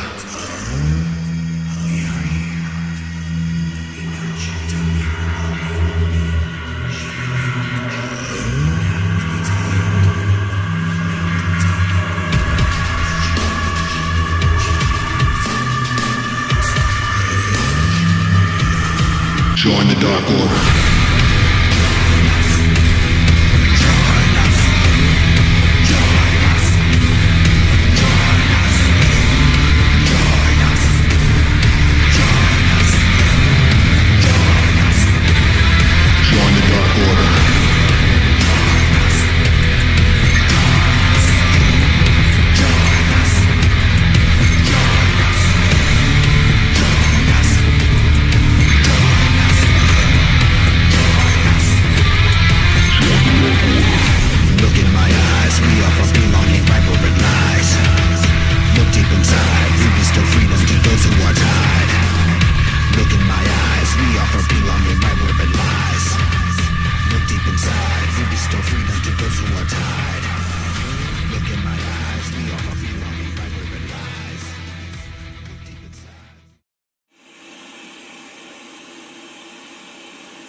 now, preview time.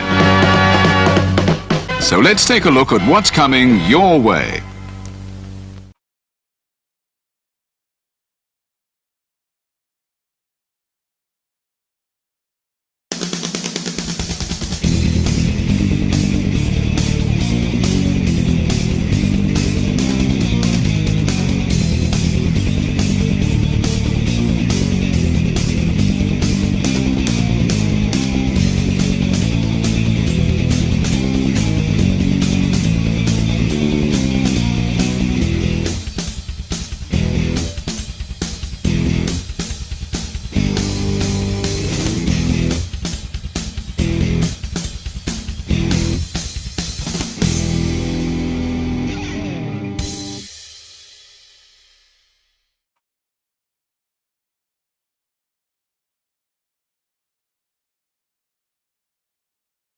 You ever wanted to come into a sports bar where the barkeeps know their game?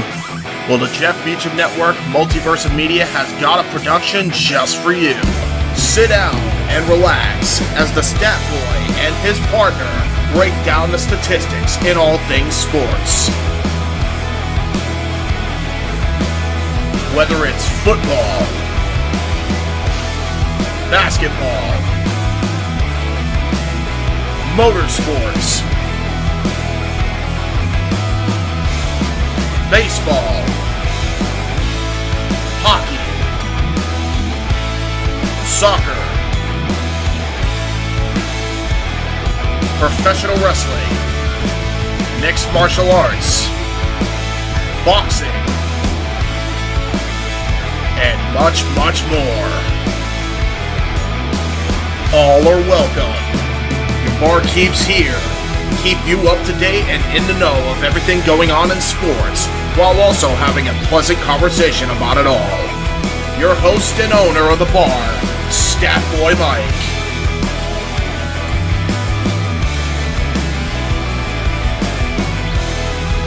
His partner in crime, Dory Lou.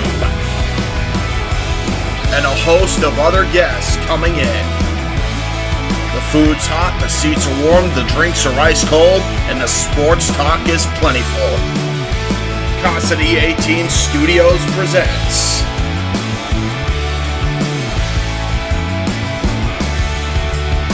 Stat Boy Sports Bar. Take a bar stool and enjoy the show.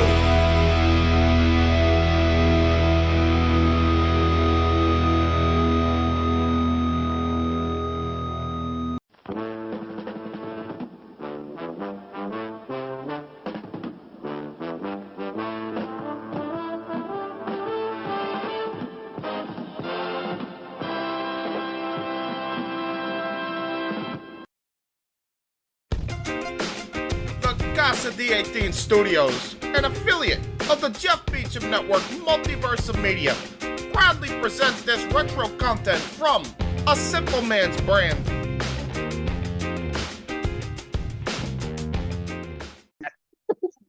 Let's go.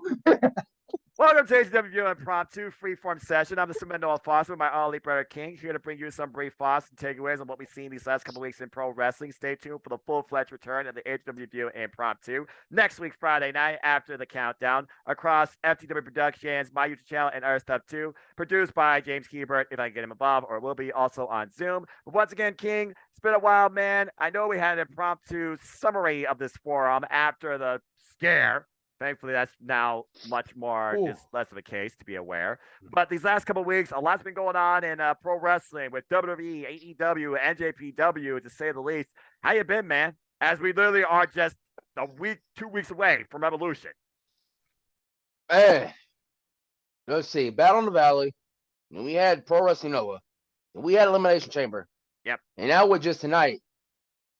I'm not even going to look, towards, the EC, the Elimination Chamber side of things, because Battle in the Valley had my full attention last week with, fair. Well, I with mean, Mercedes, with Mercedes with the Hana tribute gear that teared me up a little bit. That freaking broke me. Not gonna lie, I was like, and then And then Muto's last final match with Naito, in which Naito thought he was going to main event until we had a special secret main event, That which secret no one main saw event coming. is a polite way of putting it. Damn, Keiji Muto. You I'm- seriously. What? Anyway, continue. I'm sorry. I'm just saying, but of course with a very decent, good Dynamite tonight. So you can pretty much say that within the pro wrestling landscape of things, it just continues to get even crazier. Well, I mean, again, this is Pro Wrestling in 2023, and I wish I had the Universal Bingo card because I think I've seen everything, and yet I have not seen everything. Hard to believe. But with that being said, yeah, let's go ahead and briefly talk about stuff. So I know we don't want to talk about the Elimination Chamber, but dude, we gotta be realistic here because as fans, I think it's safe to say that for the first time in years, it doesn't feel like it's about just one match. It doesn't feel like it's just one individual. It doesn't feel like the premium live event, the B shows we have to call it, was not involved in building in. I am generally truly excited for this year's WrestleMania. I can't believe I'm about to say this, but I am too. I really am. And it's underneath a Triple H led WrestleMania is what's keeping me like intrigued for the most part. Yep. Because last year, well, we all experienced an old man with the worst stunner cell almost got killed in the ring with just one gut kick, knocked the wind out of him. But I digress from that part. Asuka and Bianca Asuka winning the women's was the right choice because I thought at first it was going to be Rhea and Bianca because they did have a tease, and I thought we was going to get that at WrestleMania, but Rhea made up her mind. She made up her choice. She wants to face the Queen, get her win back. Can't say I don't blame her. I don't blame her. No, I don't blame her one bit. So Asuka winning here was the right choice. Logan Paul. Yeah, Logan Paul. Yeah, you that's gotta have your celebratory exhibition matches. Just put it out there, Yep, Seth. I hope you just, Seth. When this match does get official, I just hope you beat the tar out of him. I digress on that part. And thank you, Jeff Meacham, for giving me the privilege of saying that was my greatest call ever when I called Logan Paul a viral disease. I agree with that. Continue. But also, seems like Bobby and Brock. Why did we have to have this again at Elimination Chamber? Why did we have to have this match again? And now here comes Bray Wyatt teasing. But apparently, from what I've heard and what I saw on the Twitter timeline, Omos wants to make a challenge to Brock Lesnar. Omos. And I'm over here thinking, I'm like, so what? Bray Wyatt asking for that challenge, he's not going to get that challenge at all. I guess like we're just gonna throw. Oh my gosh! And the mix, like Omos and Brock. That's not what I would say as a WrestleMania match. That's more like I guess even at WrestleMania, you gotta have some sort of impromptu break. But Brock, though, that's a big name. Yeah. To have an impromptu match. I mean, well, no, I take that back because Taker and Cena, that did happen at WrestleMania 34. And it was less than 15 seconds, let's be honest. It was the theatrics. But I don't know. But the story with Sammy and Roman, and it's like, I don't want to say 2014 all over again, but it sort of has that similar feel to 2014 all over again with the whole road to WrestleMania 30. Because originally we were supposed to have Randy and Batista for the WWE World Heavyweight Championship. Yep. But Daniel Bryan and the fans interjected Daniel Bryan and got Daniel Bryan in the match in a triple threat, and Daniel Bryan won both of the belts. Yep. But with this being here in 2023, do we see that get run back with that same type of feel? Or is it just going to they're going to stick to their roots this time and not look back at their mistake and just go like one versus one and have Cody finish the story? I don't know. Paul Heyman's promo pretty much made this seem pretty much a one-on-one affair when he brought family into play, talking about Cody Rhodes versus Roman Reigns. Can you be what Roman Reigns has been the last 900 plus days? Can you handle the pressure of being the WWE Undisputed Universal Champion, which it does sound like also, but not splitting the titles up? Damn it. And as far as the Sami Zayn escapade goes, we still don't know one key element as we record this 10:19 p.m. Eastern Standard Time, Wednesday night, February 22nd. Jey Uso and Kevin Owens made it clear why he and Sami Zayn may have the same objective in mind. They have their own paths, it seems, to try and make that a thing or official. I'm going to speak like Adam Pearce. That last line, if you're going to not do this alone, why don't you ask your best friend, Jey Uso? Jey Uso has not been seen high nor tails since that impromptu spear by Sammy at Elimination Chamber since. He wasn't involved in the post-melee where Kevin Owens simply said, I was out there to save your family from the same embarrassment of their father being beaten down in front of the bloodline, just like my family had to deal with at the Royal Rumble where you did nothing. That's why I did that. It had nothing to do with you. Kevin Owens made that personificatively clear in Ottawa too.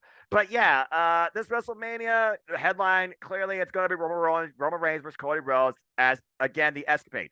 Finish the story. That's the biggest thing here. It's not about movement. It's literally a story. Finish the story. Why Sami Zayn said his story's never done, his story's clearly taken a different direction. He took his chance in front of Montreal in one of the most emotional setups I've ever seen in storytelling in my 31 years as a fan of professional wrestling, sports entertainment, whatever the hell you want to call it. But now he's got to focus on a different way to break the bloodline. And if he can't go after the head of Reigns, you might as well cut off the other head. In this case, maybe if there's only one head, because we still don't know where Jey Uso stands. So as far as I'm concerned, they're not changing the Roman Reigns, Cody Rhodes dynamic. That's official. I feel we got our main event, and that has to culminate the two shows. But it's like Aaron says, for the first time ever in WrestleMania history, could we see, and this would be something, Tag Team Championship main event closeout night one, despite the fact the other Royal Rumble winner, Rhea Ripley, does have the Queen. And why I do still stand by the statement that the Royal Rumble winner clearly wins their spot in the main event at WrestleMania, which again is 2 days. Rhea Ripley, Charlotte Flair is kind of underwhelming when you think about the fact that this is a WrestleMania 36 rematch. And while Rhea Ripley has evolved, Charlotte Flair has remained the same. Yep. I'm just saying, King.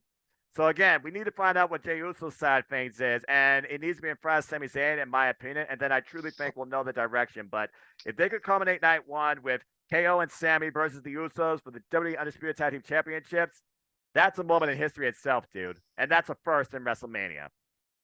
And it seems like we're not straying away from both belts, and we're still keeping both belts on the same. Yeah, well, unfortunately, it is what it is, as they say. And yeah, I think you pretty much called most of the other card. It's going to be probably Logan Paul versus Seth freaking Rollins, which, truth be told, we hate Logan Paul, but you can't deny what he's capable of in that ring. Unfortunately, just saying. Damn it. Unfortunately. Yeah. Gunther, the Intercontinental Championship.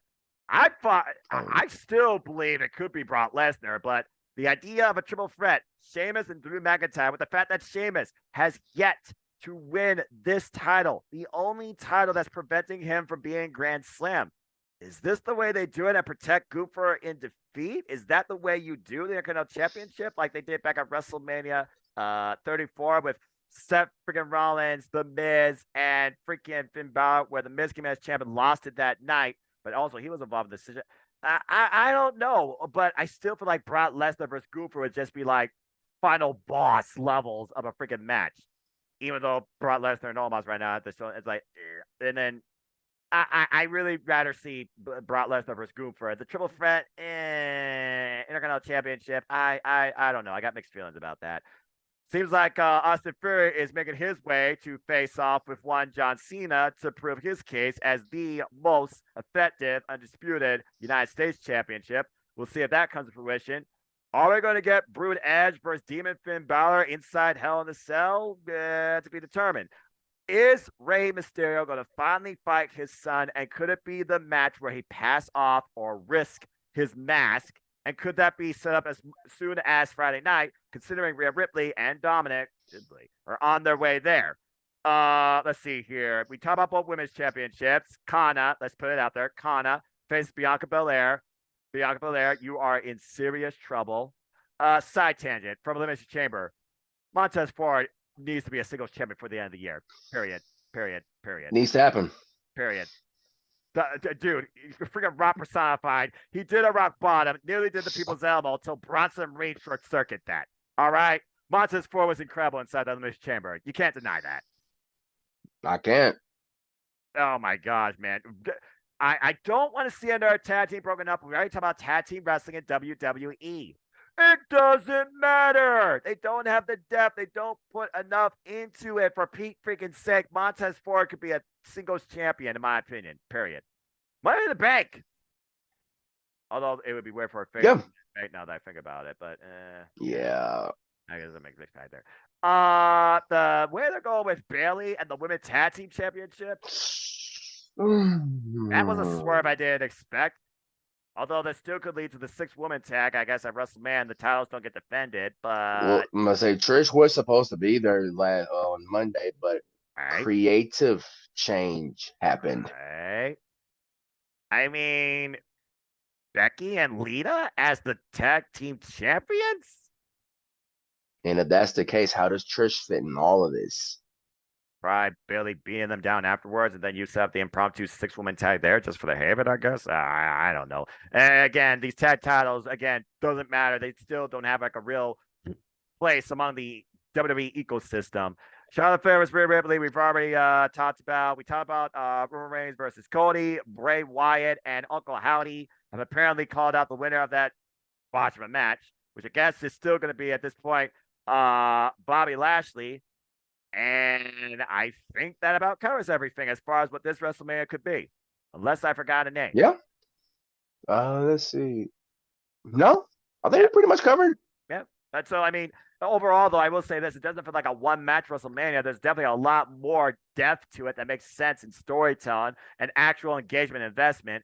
But I'm still going to be a little bit cautious because as long as I know that one Vincent K. McMahon is somehow still underneath the WWE banner and Roman Reigns and Brock Lesnar are still in the ecosystem, I just fear that Vince McMahon still has a tiny drop of poison in this creative direction. That's all I'm saying. And that's what begs the question. Will Cody be able to finish the story because of what you just said? If somehow, some way, Vince puts in a creative input to have Roman not drop those titles to Cody, do you understand the consequences, the road you are about to begin to lead on with all of these fans on social media who have wanted Cody since day one, been fantasizing booking since day one for Cody to be the guy to dethrone Roman? Who else you going to have it for? Jey Uso to dethrone him? Run it back with the guy that started it all in the first place. That was the first. I mean, Jay did take it to Instagram. Jay did take it to Instagram and said, bro, he put the. But I'm just saying, people been saying Cody. If Roman beats Cody, is Jay the guy? I'd see. That's what I'm saying. What you said about the whole Vince thing just now. Drop it, please. And I'm just saying, man, I'm walking cautiously, but I will say, as of right now, I am walking still a bit more comfortably than I was this time last year. If that means anything. That's an improvement from last year, because last year was. I mean, anything better than freaking last year. Let's just be honest. Night one was good. I'll give night one. Night one was good, but night two was just a disaster. Yeah, that's putting it politely. Ay. Again, Vince McMahon. Such good shit, pal. Shut up. But I digress. But yeah, that's everything going on in the WWE. So hopefully this Friday we'll finally see where Jey Uso stands when it comes to, well, basically being alongside or against Sammy or against his own cousin. And could this, crazier booking, could this even lead to, and this is me just going way out there, brother versus brother before WrestleMania? Whoa, whoa, whoa, whoa, whoa, whoa, whoa, whoa, whoa, whoa. Boy, you crazy. I'm just saying, if Jimmy Uso freaking acknowledges his tribal chief and Jey Uso doesn't, but they are still brothers, what if the tribal chief forces the brothers to go against each other for a right to still be on the island of relevancy? If Jey Uso is exiled, does that mean Solo Sikoa takes Jey Uso's spot? I mean, around this time of 2 years ago, it was Jimmy who didn't want to acknowledge the tribal chief. Now it's the tables have turned, and it looks like Jay doesn't want to acknowledge his cousin, as we know just as of right now. See what I mean? I'm just saying there is some merit to what I'm saying. I'm just saying. All right, You're but on to something, but that's gonna be crazy if that does I'm boldly onto something, but even then, I might be boldly correct. All right. Well, I think that about covers the W ecosystem. Overall, I will say this: Elimination Chamber, for the first time in a long time, you actually mattered, at least for one match particularly, but you actually mattered in building into WrestleMania. So Triple H, definite plus, good on you, and thank God it wasn't in redacted. But I digress. All right. As we switch gears now to another company, let's go ahead and talk about New Japan Pro Wrestling, because they've had quite a February themselves. Kicking things off, of course, with their tour, The New Beginning, that definitely was one of the best new beginnings I have seen in years.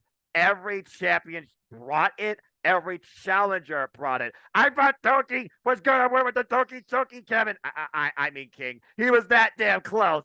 And say what you want about the just four guys' name.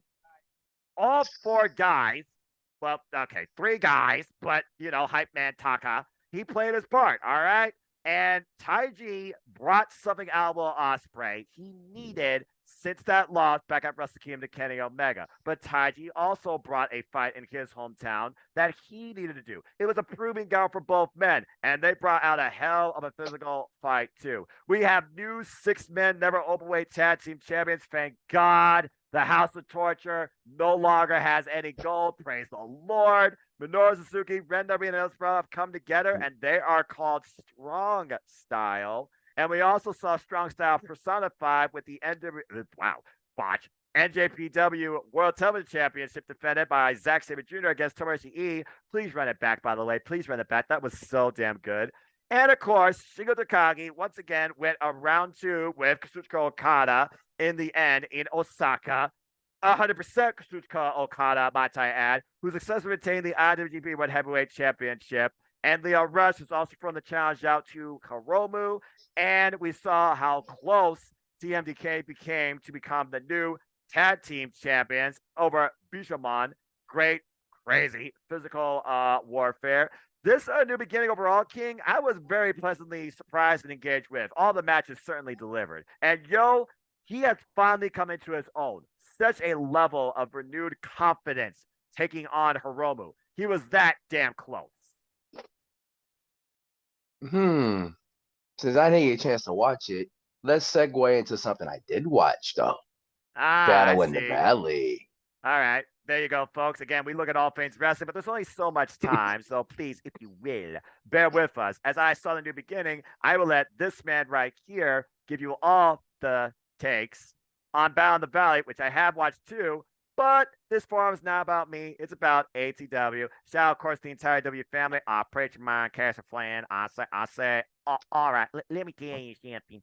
Dakota Kai is going to break away damage control and win Money in the Bank and become the Raw Women's Champion before the end of 2023. I rest my case. That's for you, brother. And actually, I do believe that. We love you, brother. Yeah, we love you, man. Shout out to, of course, our queens, Cindy G. Congrats on her. Well, you talk about the Valley. Her, I would say, endeavor. Now in the journalism, representing Panda Wrestling Company at the NJPW Battle Valley press conference. Congrats to you. Please follow her, folks, at She_Chanel on TikTok. and Twitter and Twitch especially. Help her grow her Twitch community to positive vibes all around. Our inquirer, Eric Brown, the producer, man, James Hebert, that's definitely taken on a lot of things on his own, including you working with him on the old Don DeMarco show. Check that out, folks, at FTW Productions. The entire family, Party Man JD, the Wrestling Encyclopedia, Casey Gallagher, our enforcer, Lex, and of course, our other queen, Megan Chiba, who's constantly doing her work in and out of wrestling across the pond. Cheers to you, my friend. We will try and do, folks, an ATW WrestleMania view, but I can't promise you anything because that would be false advertising. So just stay tuned. And again, for those I didn't mention, because the list is so long, Kid Bandit, Cat, Mikey, again, the family is forever and expanding. Shout out to Real Ooze Indigo as well. Keep it real. Keep doing your content, bro. Again, ATW family. We are ATW for life.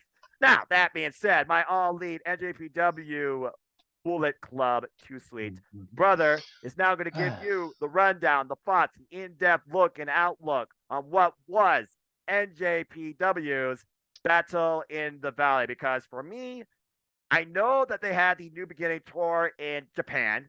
Duh.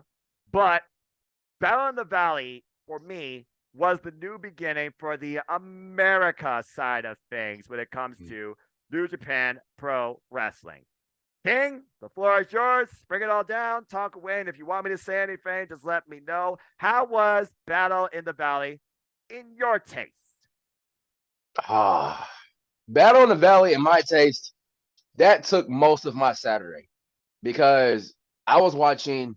Of course, I had Elimination Chamber on the main screen when I had it screen mirrored with Battle in the Valley. So I was watching both, but New Japan Pro Wrestling, Battle in the Valley had my main focus because that one had more star power that I was, more looking forward to than Chamber itself. Right. Especially with Fred Rosser and Kenta for the strong open weight championship. Time to go to work. Mr. No Days Off. Respect. And I put on Twitter, I said, when it comes to Bullet Club, we attract gold. Kenta and Rosser did not disappoint me to kick off Battle in the Valley, as Kenta is your new strong open weight champion as he hit the GTS on Rosser. Wow. Good. So I to be honest, and as a Bullet Club truist and realist, I had Rosser retaining over Kenta. But I mean, again, he's the second ever champion in the strong brand, beating the inaugural longest reigning champion, who I know you'll talk about later in that ridiculous Filthy Rules fight, Tom Lawler. And just to give you a little sub-tangent, because I did watch the whole thing, a couple of pre-show tidbits for you. The 8-person tag looks like Rocky Romero might have a challenger in Belado Jr. for his title. And we're already picking things up ahead of the Multiverse United during WrestleMania weekend, which, folks, I will be covering on the Japanese Multiverse Media. Stay tuned. With Josh Alexander and Kushida, because Kushida trapped Josh Alexander in the hoverboard lock and kept it on for an extended period of time after the match. It was Kevin Knight who got the win. And let's keep in mind, this Friday marks Impact Wrestling's second monthly special, No Surrender, where Josh Alexander is defending that gold against Rich Swann. And also Bobby Fish, what I gave, also went one-on-one with David Finlay. David Finlay getting the win, but that was not the biggest thing David Finlay did that night that I know you will go into. No, he did not. As I tune you back in now that I caught you up. Continue. Yeah, that was like you said. That was not the biggest thing that David Finlay did that night, but I'll talk more about that later. Then we had the strong tag team championship between the West Coast Wrecking Crew and the Motor City Machine Guns, which I can never get tired of their theme song. Motor City. I can never get tired of that. Damn right. But Alex Shelley and Chris Sabin never failed to amaze me and continue to prove why they are one of the best tag teams in this of all. You know what? Screw it. One of the best tag teams of all time. Yep, there. You're not wrong. Said it. You're not wrong. MCMG retains, and it gets Royce Isaacs and Jordan Nelson of Team Filth, the West Coast Wrecking Crew. Love them, respect both of them. But when you go up against the Motor City Machine Guns, you best better be on your A game. You best not miss. And you best be on perfect with no mistakes. Because Chris Sabin and Alex Shelley, they know how to do that to a T. But they retain the strong tag team championships here. Still double champs. And who do I want to see go after them titles next? But that's this discussion for a different day at a different time. Well, considering what's happening on Friday with them and Kushida against Ace, Austin, and Chris Bay, and one Kenta. Continue. Speaking about Bullet Club, might as well get this elephant out the freaking room. There's a reason why I didn't talk about one particular match from the beginning, because I knew you were going to talk about Battle in the Valley, and even if you didn't watch it, you know what happened in Japan too. So you might want to So go ahead, man. Just say it, because he put his heart out there. All right, got it. I can't believe on what I'm about to say. It hurts my heart. Just do it. But this man, the man who sold out Madison Square Garden, the man who I think was one of the faces who carried New Japan on his back from when he got introduced as the newest leader of Bullet Club, is when I felt like Jay White's evolution skyrocketed. Because when he was in Chaos, he just made an impact from as a young lion, then getting into Chaos with Okada.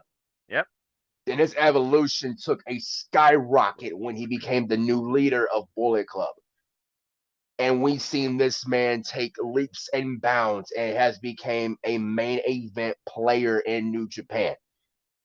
And that man poured his heart out against Eddie Kingston, because this was a loser leaves New Japan.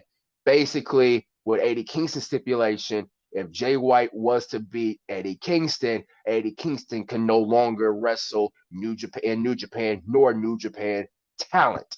In Jay White's case, if Eddie Kingston was to beat Jay White leaves New Japan altogether, folks.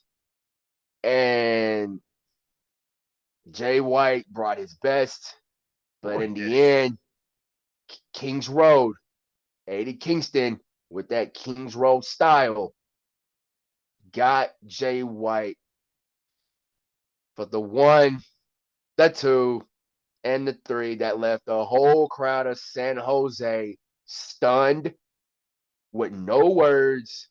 And as one true Bullet Club fan as I am, I'm not going to lie to you folks. I didn't have anything to say. I just left one tweet, and that one tweet, and I'm going to say this now. Thank you, King Switch.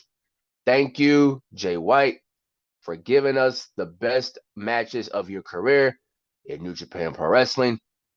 Thank you for your contributions of what you have done for not only in Bullet Club, but also in New Japan Pro Wrestling. Thank you, and we cannot wait to see where your career takes off next. I just side note.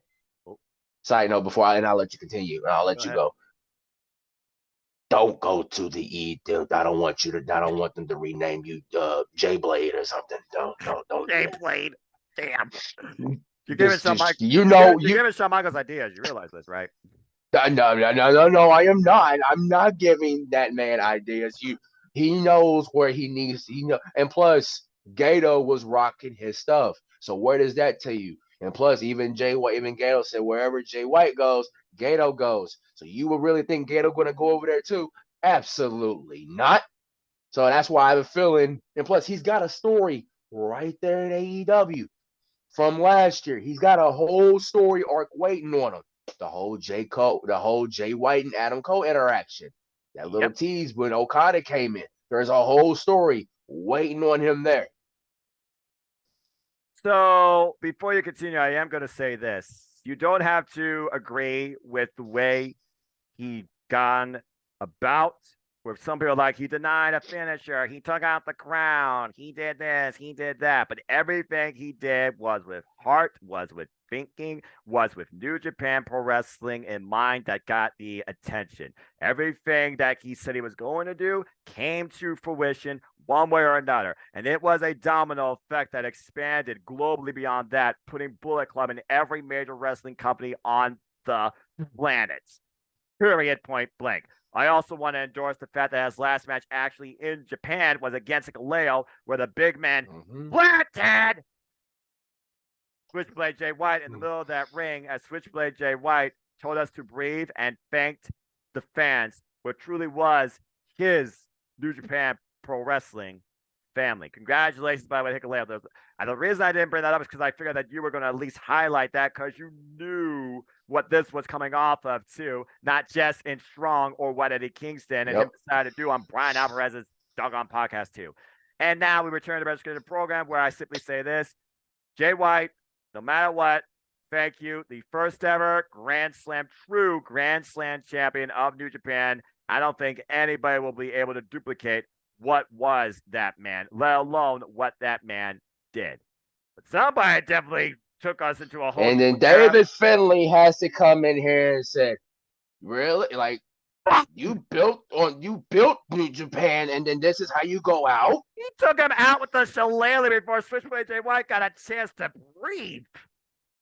God, continue. And then it got me, like, and then it's like, okay, do I just no? I was like, no. David Finlay, the new leader of Bullet Club. No, it's just basically David Finlay going out on his own. And it's like ever since he breathed with the Switchblade, it's like it's taken its influence on him somehow.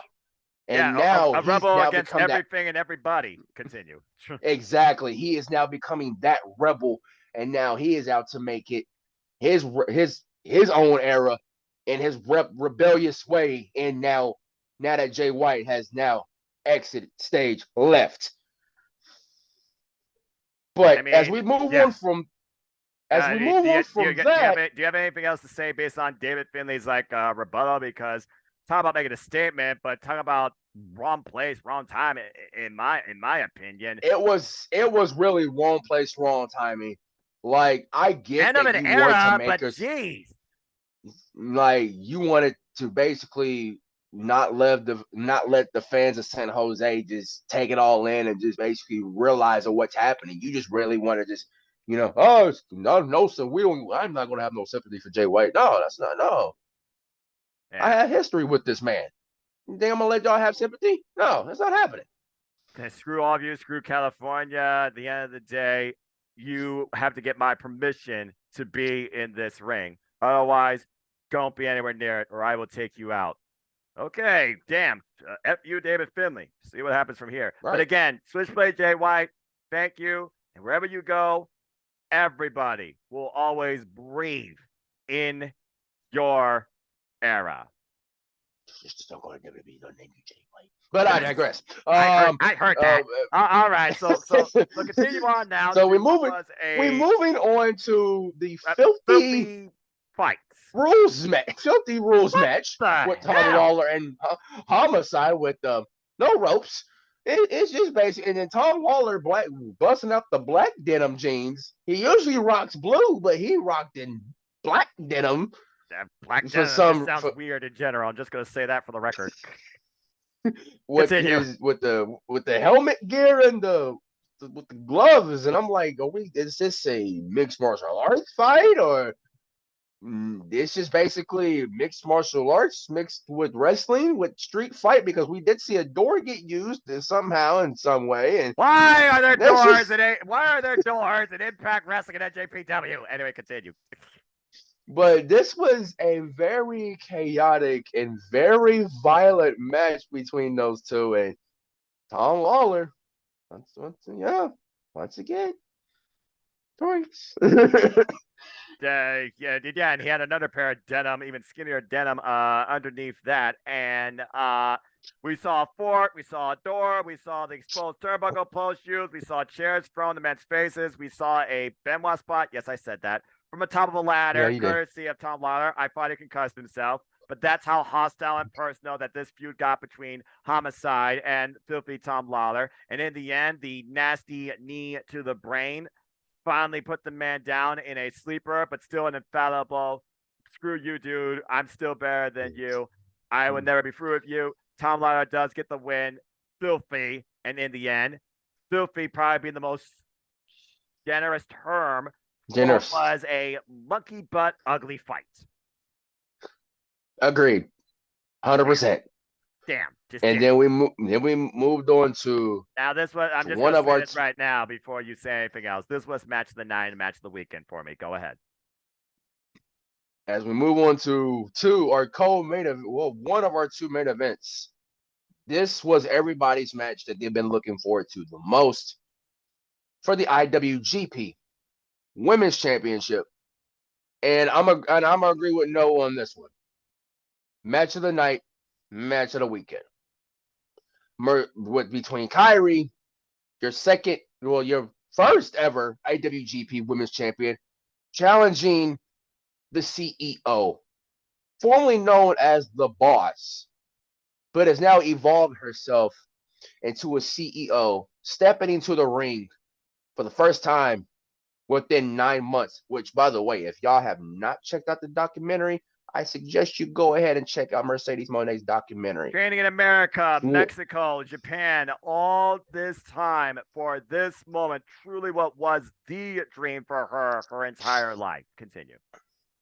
And you can tell when that opening note of her theme played, and when all the dancers came out, you could tell it was a big fight feel until they cut to the second part of her song, and then she came out with who I think people still need to learn to stop cyberbullying people, because this is what happens when we lose one of the youngest and who I think have the most potential within Stardom's history. But you people he was different. Want to continue. You people wanted to continue to cyberbully this young woman, 22 years old, to a fact to where, in which, yes, I did see the final days. My friend Kevin, shout out to you, Kevin, for sending me the link of the final days of Hana Kimura. I did go in with the right mindset, and let's just say it was gruesome to watch, but he suggested that I watched it with my own risk, and I did. So, it is on YouTube. If you do want to watch the final days of Hana Kimura, here is my warning. Watch at your own risk. But back to what I was getting ready to say. Everyone is different. Everyone is good. Yes, sir. Continue. This is basically, we need to learn how to stop cyberbullying, because or else this week could lead into another Hana Kimura, and we do not need that in this world. Cyberbullying is a no-no. Cyberbullying must be stopped. What I mean by that is that Mercedes came out with the Hana Kimura gear, the whole 9, and I cannot lie to you, it had a tear in my eye, because, and even Kevin DM'd me on Twitter and said, bro, I had a dream last night. And I said, what dream did you have, dude? I had a dream about Hana. And I said, you did? I said, yeah. And Kevin said, I had a dream of Hana and Mercedes were squaring off. And I said, dude, that would have been like highest rated of all time, right? He said, yeah. And then Kevin gave her, as a fan in his dream, gave her a hug and didn't let go. And I ain't gonna lie, that got me. But back to this. Sorry. Something in my eye. Continue. but Kyrie and Mercedes, when you talk about women's wrestling, yeah, it does get talked about, but I feel like it doesn't get talked about enough in the pro wrestling landscape, because still people will always find a way. Underappreciated and underbooked. People will find a way to basically grift and pimp and pick point of basically, this didn't do it right, or that one didn't do such and such, and that one didn't do so and so. Go watch Kyrie and Mercedes, because they gave y'all a minute classic. Exactly. This woman, and I'm talking about Mercedes, this was basically the big stage for her because she has not touched a ring in 9 months since the walkout. You guys remember the walkout of what happened that night on Monday night. This woman was out to prove herself that she can live out her international dream. And she did that with that new finishing move. I don't know what they call it. The Playmaker. The Playmaker. Oh, I like that. That is the most. Boy, did she improve that. They both must have communicated well and went through that move several times to get it down right because that was so effective. Gory I into loved a how it was flatliner executed. position knee strike. And then the 1, 2, 3. And to be honest, I kind of had Kyrie retaining, but I felt like this was Mercedes' moment. And lo and behold, your second IWGP Women's Champion, the CEO, Mercedes Moné. But now, for what I've been told, AZM is now wanting that challenge of Mercedes, and so is what's the other Miyu one? Yamashita. Miyu, yep, and Mina herself. Mina Shikawa of Club Venus. So, and plus, I don't want to spoil nothing, but I did see a date on Spectrum from what I was personally DM'd, and y'all get an early spoiler from me. Don't say it to anybody else. 1, spoiler alert. Bang, you've been warned. June 24th, 2023. AEW Forbidden Door, as I saw on the listing. Now, the place I heard, it's not going to be in the US. It's what I've been told. Forbidden Door 2, Tokyo Dome. It's from what I've been told.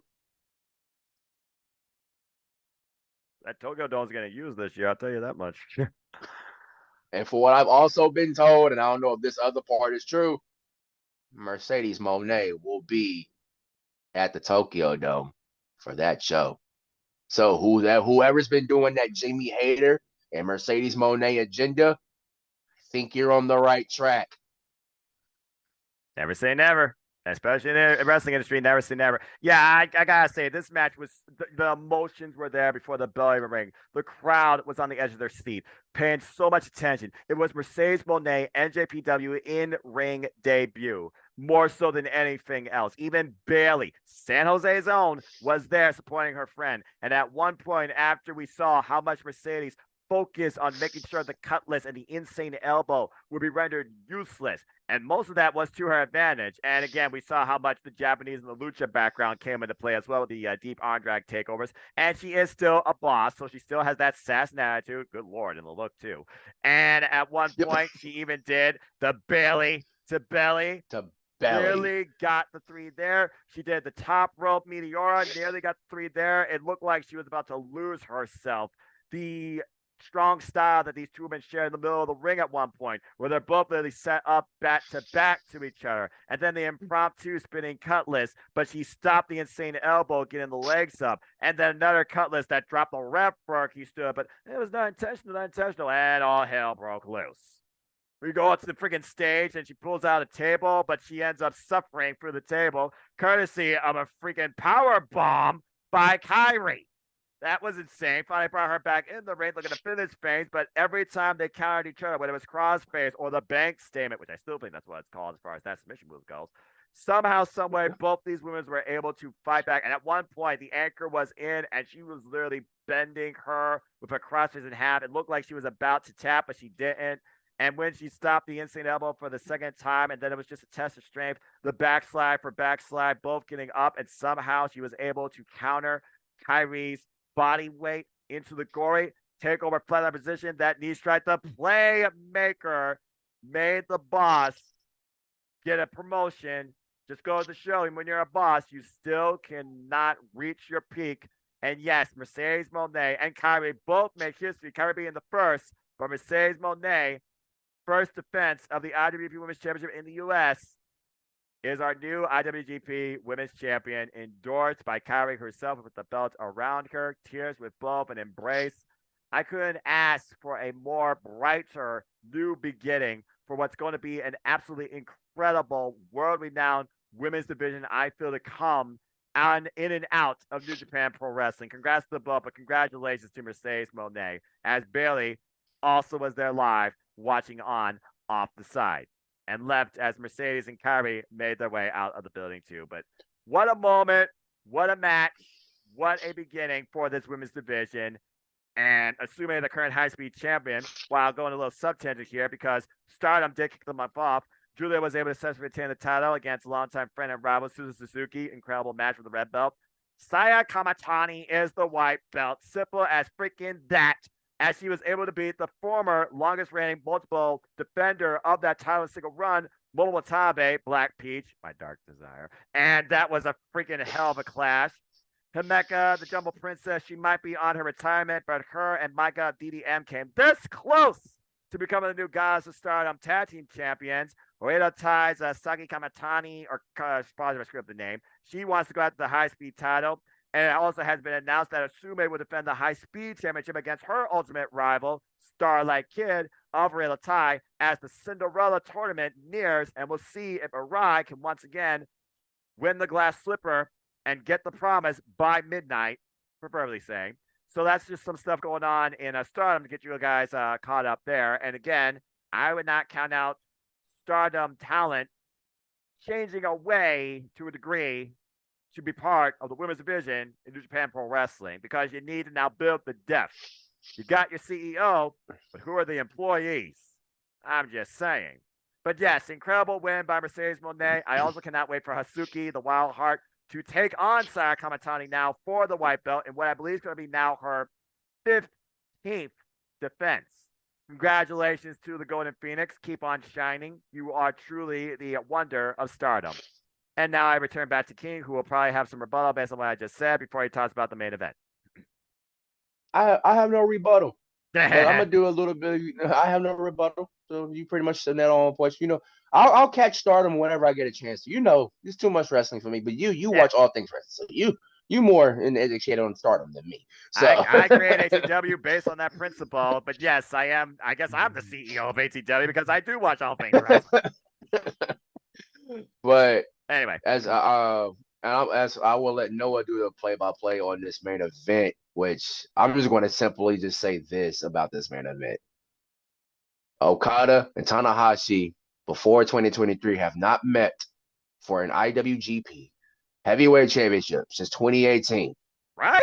Here we are 5 years later, and two of what I think two of the best, two of the greatest that have ever stepped foot in a New Japan ring, that basically, if you was to do Mount Rushmore, you better have Okada and Tanahashi, but they gave you why no matter how old these two get, especially with Tanahashi's age and how his knees are just wearing him down in his career, somehow, some way, I feel like those knees, those legs, he feels no pain when it comes to putting high, like 5-star matches with Okada, any type of big match, really.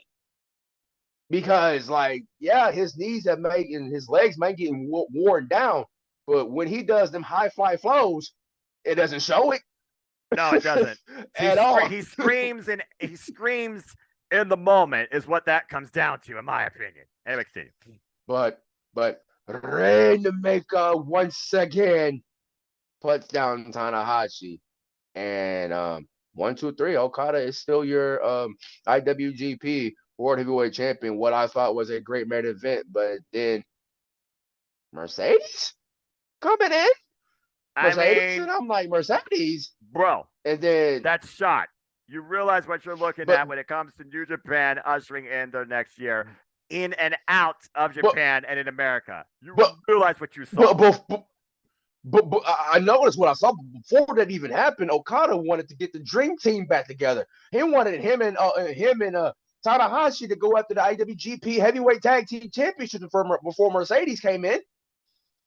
And then as now Noah is sharing this excellence, greatness personified right here, folks. This, just like he alluded to, we are now ushering in a new beginning here in the States of New Japan Pro Wrestling and in New Japan Pro Wrestling in general. This is the new beginning. And Okada, I don't know, you can dance, dude, just for a little bit. And people say Okada doesn't have character. But I'm alluded to Noah with the play-by-play on this main event.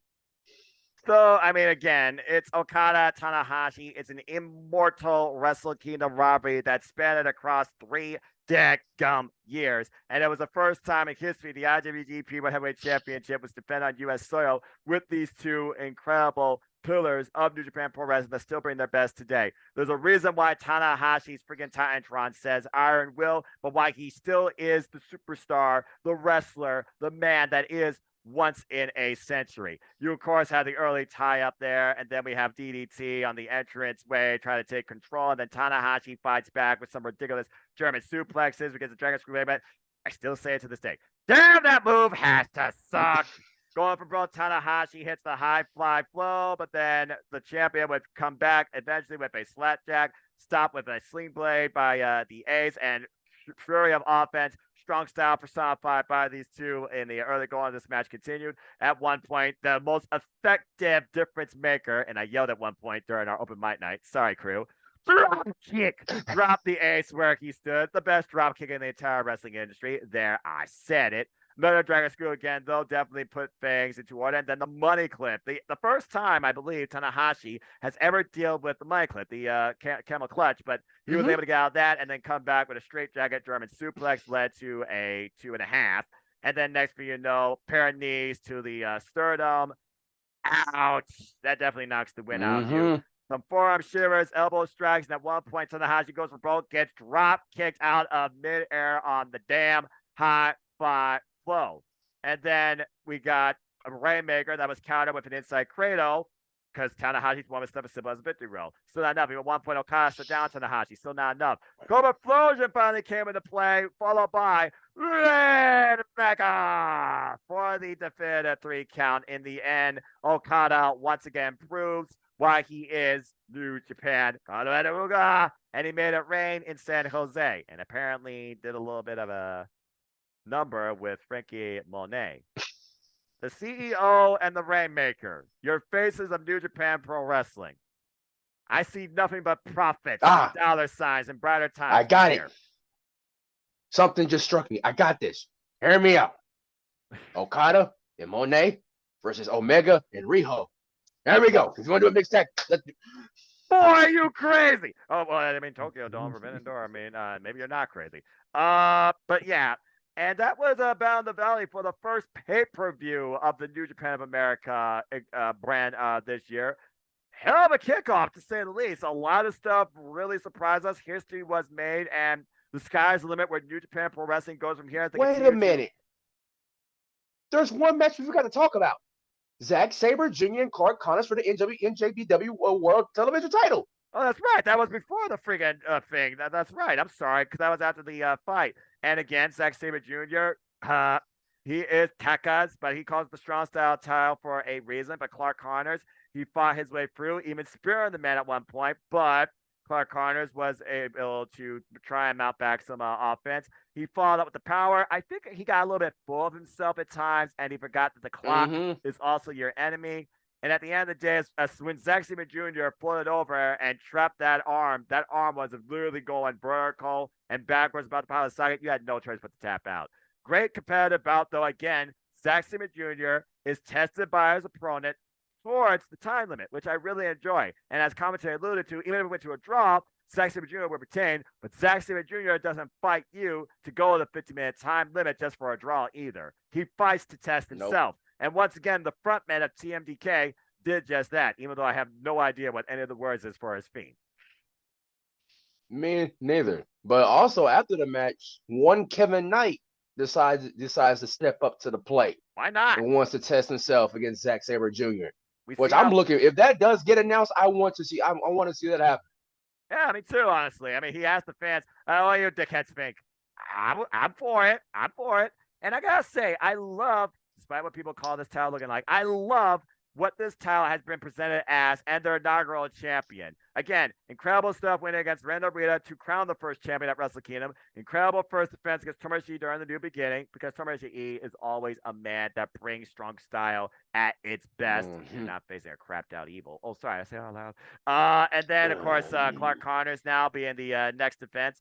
Tell me when I'm telling lies. I thought that Clark Connors, he brought a strong, mean fight, but also a bit of a technical side in too. So kudos to him. And why I do talk about, tell me lies and technical. We talked about Kenta. There was a certain best in the world in attendance that night watching on from the rafters. And Kenta's #1 fan was acknowledged by the new strong openweight champion himself. I'm just saying.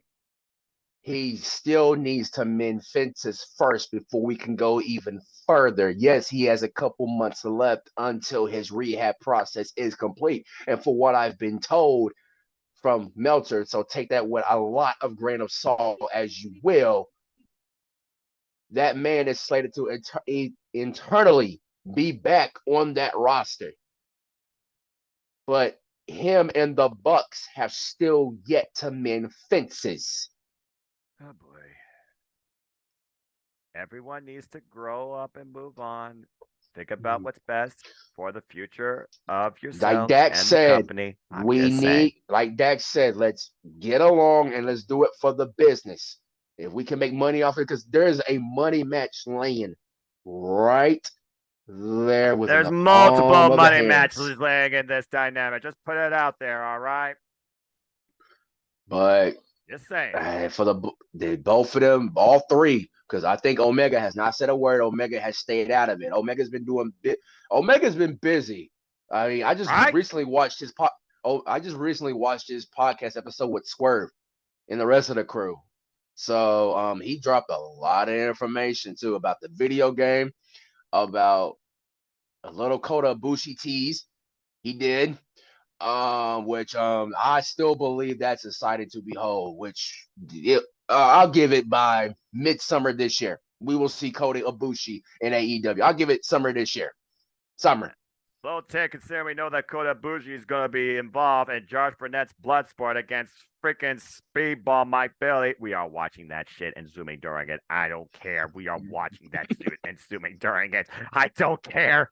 Okay, I don't care what the rest of the card is. This is the one match that made me buy Bloodsport for the first time ever. There, I said it. Right, but anyway. But Omega dropped a lot of information. Like I said, about the video game, why it got pushed back because they wanted to make it a teen rating. But instead, because they were showing it was too much blood in the trailers and all that, so they were trying to fight that ESRB rating, system and product. Yep, trying to get, so now they got that taken care of. Good deal. Also, he also talked about why the Joshis still continue to get disrespected, which he developed a very good take on that. Which y'all need, people, stop disrespecting the Joshis, okay? Just stop, grow up, stop disrespecting the Joshis. Joshi style wrestling, I hate to say it, but it's the best women's wrestling ever. Now, next to Japanese strong style out of Stardom, where some of them they started through Joshi. I mean, the friggin' high-speed fairy Natsupoi and Tam Nakano are the cutest tag team on the planet, and they're former guys, the Stardom tag team champions, and will have one of the most emotional personal rivalries last year in Stardom, where Natsupoi turned against her own faction she was brought into to become part of Tam Nakano's faction for what she called a revolution. But I'm just saying. And he also dropped let me see what else he dropped. I'm trying to remember. Oh, yeah. Because there was a lot of rumors going around saying that, people in WWE believe that they can land Kenny Omega. Well, from that podcast episode, it don't look like he wants to go over there to me. Yeah, he said he's developed a good friendship over there with the people over there in WWE. But it sounds like, for me, from the words he said, I'm talking about mostly about AEW and New Japan, I think that's where that's where his focus is going to be between those two companies. And so if anything, I can think of, he can probably just alternate schedules like he currently is doing. Go New Japan 1 week. I mean, this amount of dates. Come back to AEW, do this amount of dates. Right. Kind of AEW full time, New Japan part time. Basically, what Mox is doing, Lance Archer is doing. Which, thank God, the Murder Hawk Monster is back. Oh, daggum time! Jeez, oh, jeez. Continue. Now we just need to get Miro back. But I digress. You're not wrong. Another pay-per-view cycle without the Redeemer. This is not right. This is not right at all. I'm just gonna say that this is not right at all. All right. The Redeemer needs redeemed. He needs a resolution. It should somehow be cheese. A revolution. These are the words of the simple man that supports the Redeemer. But I digress. All right. Thank you. I don't do acting. Non-copyright. I don't do acting. All right. Well, before we talk about the main event here, which will be, of course, what we lightly touched on as far as at least one man, even if we don't know the whole show, and I'm sure you didn't know the whole show, but if you even watch how's the whole show, of course I did, and talk about Joshi Pro, great woman Joshi Pro tag team exhibition. I love that every match had a title theme with it too. It's again, Keiji Muto wants to bring out what pro wrestling is, and that is love. And every one of these matches, to a degree, did that. But before we talk about that, we'll go ahead and talk about this right quick because per the March tradition, I know you're a sports person, man, and you're all about March Madness. There's also one other tradition that is also part of March at times that we've become accustomed of that sets us up towards Sakura Genesis. And we finally have our brackets. The New Japan Cup. So the New Japan Cup has a surprising first times here, and you do see some previous winners here. I definitely look at the very top left, and I see a great exhibition because these two love to fight each other. Sonata and Taiji. We have Aussie Open involved in this frame. We have Tetsuya Naito taking on El Phantasmo, and El Phantasmo, of course, proving to us why he is heavyweight. Incredible match against Tama Tonga for the IWGP Never Openweight Championship. Fell short, though, but still a great bout. Tama Tonga actually has a bye here where he could be facing Chico Takagi or Aaron Hanare. He was in this, unfortunately.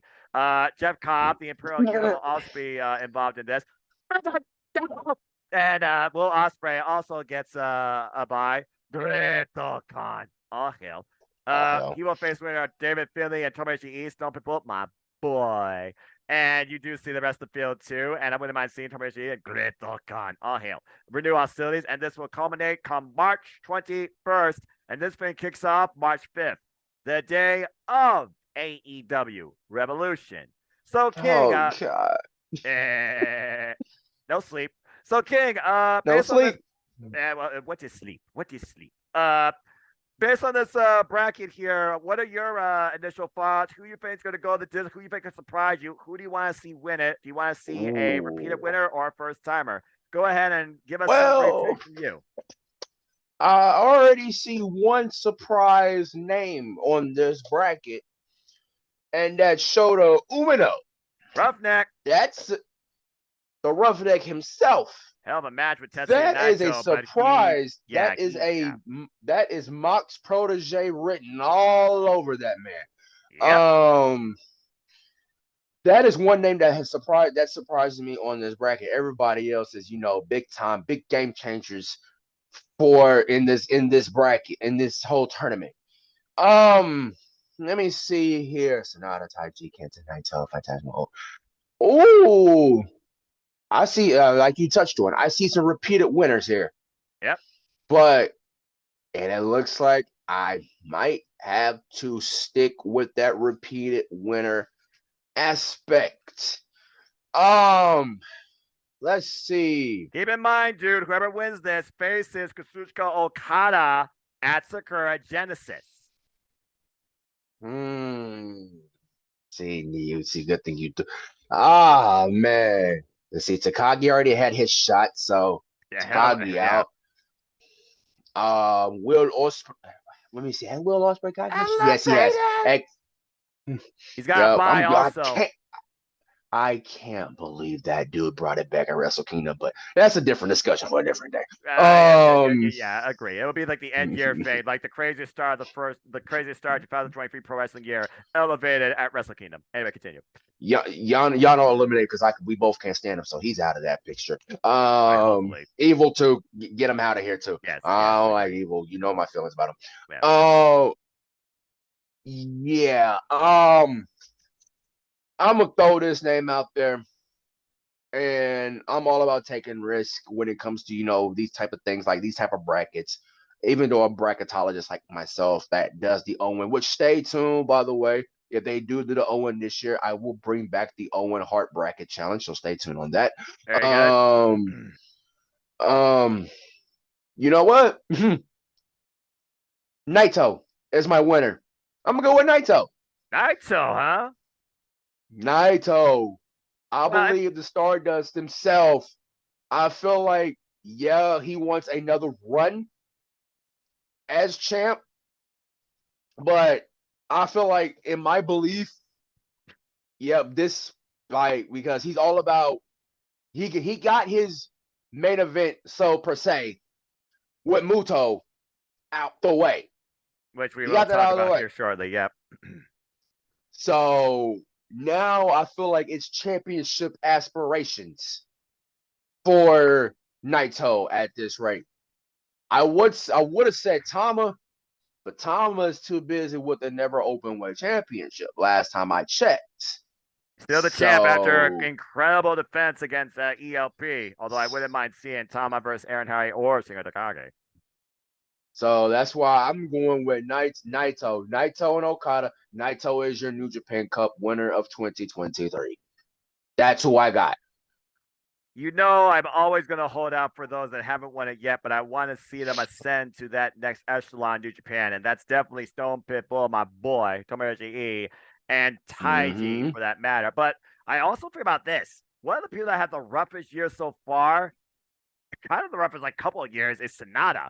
But Sonata actually has a victory over the Rainmaker, nearly to a draw in the G1, and they never really followed up on that after his King of Pro Wrestling shot against Okada, and he lost. I feel Sonata really needs to prove a point here, and winning the New Japan Cup would help that. It also surprised me that Hiroshi Tanahashi is not even involved in this freaking thing. I guess he did just challenge him for the title, though, and honestly, maybe that was Tanahashi's last shot at the title for a while, and maybe that's for the better because that does give other people a chance here. We see Aussie Opens involved in this thing. We could see United Empire face each other if Mark Davis overcomes Yano's shenanigans, and you get him versus the Commonwealth Kingpin. A real test for that power athlete.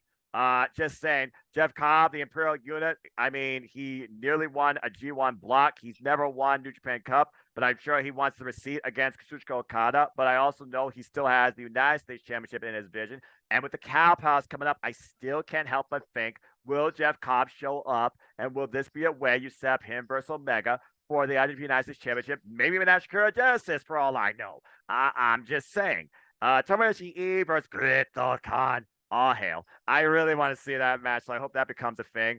Roughneck versus the NJPW World Television Champion. Zack Sabre Jr., of course, a multiple-time former NJ Cup winner. He won the Cup last year, actually, if I remember correctly, and went into hyper attack against Okada.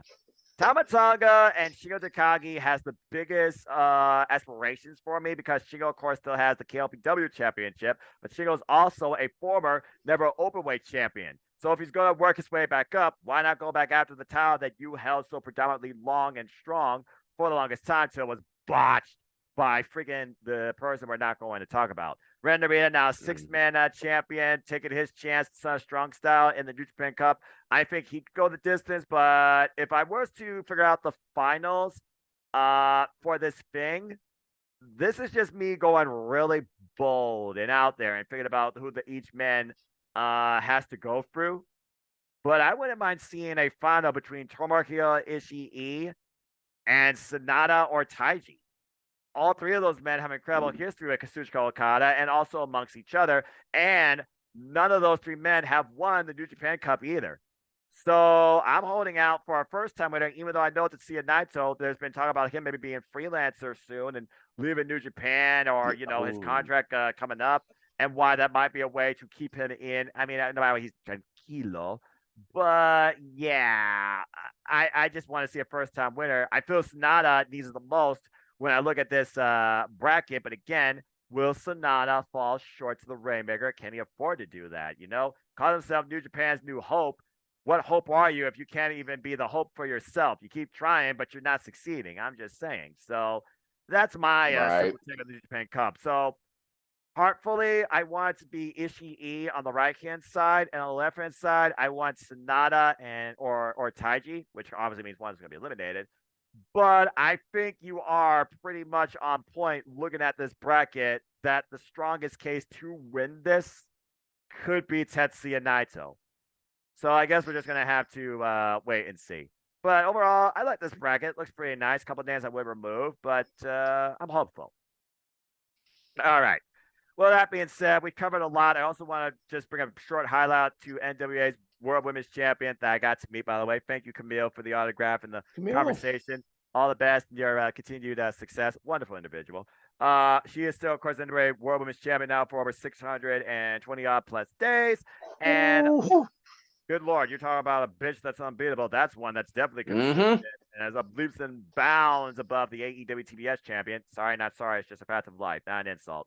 So let's go put that out there. But yeah, let's go ahead and talk about the biggest thing to come out of February, in my opinion, and that was not just the end of an era, but the finale of a legend, giving us his love one last time in professional wrestling. And what I thought was an incredible promotional scoping pay-per-view extravaganza in the Tokyo Dome with the Pro Wrestling Noah set that gave me the greatest lighting sequences I've ever seen.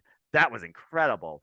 The 8-woman Joshi Pro tag match, Miya Yamashita kicked the face off friggin' Soya. And I love the fact that Yuka Sakazaki and Maki Ito, they still don't like each other. Yeah, they still don't. What are you going to do, right? But Yuka Sakazaki, of course, she got the win for her team. Good stuff. Again, respect Joshi Pro. Go check out TJPW on Wrestle Universe. Check out all these promotions on Wrestle Universe.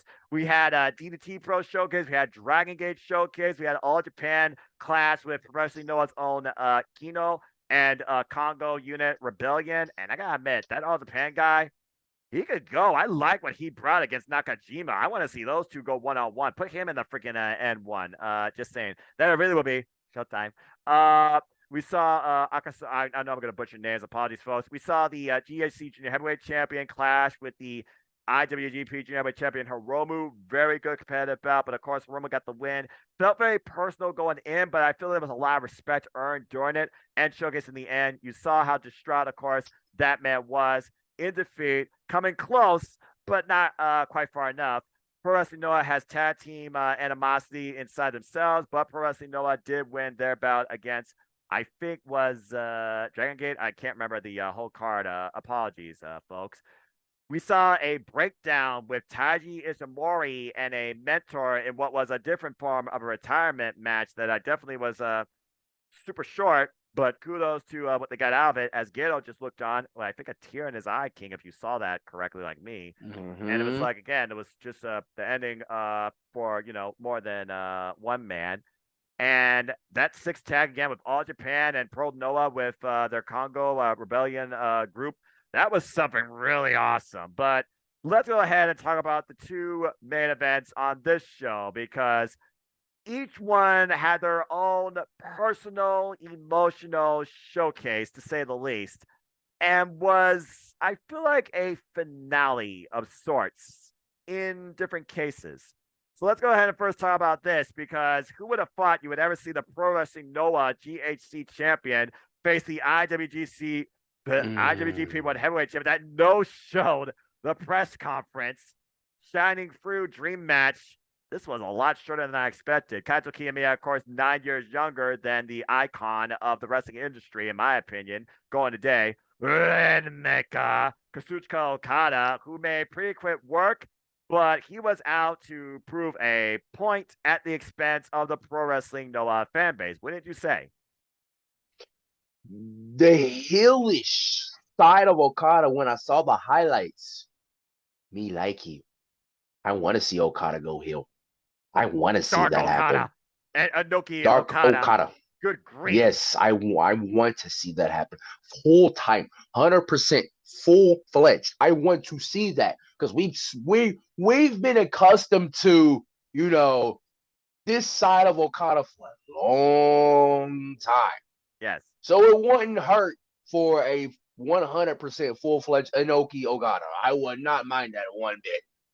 Yeah, and this match was pretty short for what it was worth, but Kaito Kiyomiya, he definitely showed a lot of fighting spirit and heart, but I think he got a little bit full of himself at times. In the early going, Okada basically threw him out of the ring, played him off like meh, and then he came back in trying to fight back. At one point, got caught with a ridiculous over back body drop and then DDT on the floor. But then Kaito Kiyomiya, he got his own payback, deadlift German suplex from the inside of the elevated ringside area to the lower level concrete area to Kazuchika Okada, and then his own run-up move, but instead of doing a crossbody, he did a tope con low, got some distance, brought the man back in the ring, and eventually hit, of course, his idol, Keiji Muto's move, the Shining Wizard. Nearly got the 3. He actually hit the Shining Wizard a couple of times here. A key point was when he blocked the Rainmaker with a jumping knee strike, hitting the arm, not Okada directly in the face, trying to render the Rainmaker useless in a case. At one point, though, Okada, he was having none of it, and in the end, Fighting Spirit was snuffed out of Kaito Kiyomiya after the drop kick, and the Cobra Flosion finally hits not just the Discus Rainmaker, but the May Rainmaker. 1-2, picks the man's head up. And another Rainmaker, and immediately just walks away. Kazuchika Okada has defeated Pro Wrestling's Noah's top guy, the GHC heavyweight champion. The IWGP heavyweight champion was victorious in the Tokyo Dome on a Pro Wrestling Noah stage. Yep. Well, Kaito Kiyomiya, you may be 10 years younger. You called your shot, but you are no Rainmaker. But I admire the fight you brought. That's really all I got to say about that. What was your thoughts with the fact that we actually got to see this? Man, it's crazy to say the least. And we all know there is a certain separation when it comes to communities and wrestlers, especially when it comes to pride, across different companies, particularly in Japan. Pro Wrestling Noah and NJPW. Of course, NJPW, 50 years plus of history. Pro Wrestling Noah doesn't even have that. But yeah, and it's almost like Pro Wrestling Noah's kind of been in the shadows of NJPW. It was almost like Kaito Kiyomiya was out to prove a point. Don't overlook me. I am Noah. And Kaito Kiyomiya proved that quite to a degree. It was a good fight, though. It was a good match for what it was worth. Very good match. And like you just touched on, Noah has been in that shadow consistently of New Japan. And he was out to prove a point. But in the end, it's Okada. Okada will do whatever it takes to win. Right. So made it personal with the Noah fans, I'm sure. But at the end of the day, Kaito, you got what you wanted. I hope it was worth it. If nothing else, it was a learning experience. But speaking of experience, from the history to the symbolism to the title of it in itself to a match 11 years, I would not say in the making, but maybe in waiting. It was more waiting for the former Stardust genius, now the Unguardable one, or the actual wrestling genius. King, talk about not just what you saw in the highlight package, not just what you saw in the over theatrical history, hierarchy, lighting, musically guided entrance, but just the fact that, again, as far as this goes, this was the last match of Keiji Muto. Keiji Muto was part of that Inokianism with Chono and the rest of them. I've watched and seen this man when he was in WCW.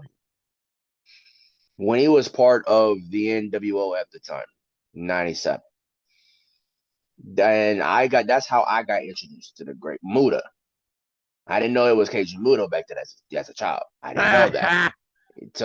Until I've grown up, like, you know, grew up until I got older with an age, and I thought, oh, that's Keiji Muto. I was like, oh. But it all works together now. right, exactly. So, like, his style is just amazing, especially his match with Sting and him being part of New Japan, like NWO Japan, with around with Paul and Nash, Hogan around that time. Yep. So, like, but his match with Sting will always go down as one of my favorites to watch. Like, I'll still go back if I want to just watch wrestling for just about a few hours and just with like no gaming needed. I'll go back and I'll watch a Great Muta Sting, or I'll go watch some classic like WCCW, or Go I'll watch some, like, Tanahashi versus Keiji Muto at the freaking Tokyo Dome. I watched that too. So all right, very, very good. As long as we're on the same page, continue. So, but the Keiji Muto's influence, you can tell it has influenced, especially Naito. And I remember that Naito has been wanting Keiji Muto, especially with that Wrestle Kingdom 6-man tag. And when Muto was trying to do a freaking top rope, how dare you, old man? Don't Tanahashi was trying to save your butt on that. He tried it twice during this match too. Dear God. He did. Oh. Continue. Oh God. But Lord. Naito, it was out like you touched on. I feel like we're about to experience the last, like, the freelancing side of Tetsuya Naito with his contract expiring with New Japan. Him about the freelance. He's been wanting this match. And he's also been having the Wrestle Kingdom of wanting to main event another Wrestle Kingdom on his mind. But Muto has been on his mind first. He got that. This match was well worth it to see. So if y'all haven't seen it, go out of your time and watch it. It was basically, I loved it. Loved this match. And Naito got what he wanted. Yeah. And now we can put that to rest. But until Chono decided to come out of nowhere and we got a secret main event for you. I'm like, huh? Secret? Oh, God, I love freaking, oh my God. So it's like, I got my main event with Naito. I got my main event with Muto, says Naito. No, you thought you did. Chono was the one who got his main event with Muto. One of his most infamous rivals in his entire career, 59 years of age. Muto's 60 years of age. And both men have probably been in the business for over 40 years. And it was ref by an in-suit, Tiger Hattori. Yep. I was tearing up and I was laughing so damn hard. Oh my God. But that was, and Chono got Muto to submit. Yep. I don't know how I feel about that. But my gosh. Knowing their history and their rivalry, which I have seen some of their matches, I'm okay with the outcome. But Musketeers, that was Musketeers. That was the last love. That was the last chapter. And that was the last we see of Keiji Muto, Great Muta, in a wrestling ring. Period. And Pro Noah, AJPW, WCW, Impact, New Japan Pro Wrestling, Great Muta, Keiji Muto. You figure about the names of the industry right now that we saw, not just Japan, but have been influenced by this man and his 40-plus year legacy, 39 years, legacy today. Been in the rings with the likes, like you said, Antonio Inoki, Big Vader, just to put out a name out there for those that may know. And the fact that there was symbolism with Tetsuya Naito, who wanted to be the genius himself, was the Stardust genius, but then was grounded by the genius, became ungovernable, and has been waiting, seething, boiling over to this day internally for a man that is so emotional but doesn't clearly show it. Dude, you saw his jacket. It said, gracias y adios. Now, how many know Espanol, but even I knew what that said. Thank you and goodbye. We already saw the last matches of freaking Great Muta last year at the crossover show in NJPW. And earlier this year, like you alluded to, alongside Sting, another great rival from history, and you young boy, Darby Allin in a 6-man tag for Wrestling Noah. No, you'll help me, you young boy. This freaking chair is freaking hilarious. And then we just get the iconic music, that entrance, that spirit that only Keiji Muto personifies all the Shining Wizards possible, grounding Tetsuya Naito with knee hold crossface. It was a true Keiji Muto bout, a perfect way to end his illustrious career. Shiga Takagi, freaking Hiromu Takahashi, and freaking Sanada, who does the freaking Muto stuff for a living, by the way, in a full suit. That just shows you how much of a special occasion it was for him. We're also at ringside in the government one's corner, while most of the Pro Wrestling Noah roster, including Marufuji, was, of course, in Keiji Muto's corner. Keiji Muto, who breathed new life into this company in the last year and a half alone. Why we have the likes of Kaito Kiyomiya, who literally was underneath his learning tree, coming into his home and taking the GHC Heavyweight Championship from the very man himself. There was a nice lockup. Of course, we got a traditional tranquilo pose during one point. Then we got a nice drop kick on the ramp. Running drop kick, by the way. That was one of the longest damn ramps of the Tokyo Dome. So again, that Yep, sense. It is. I'm just saying, all right.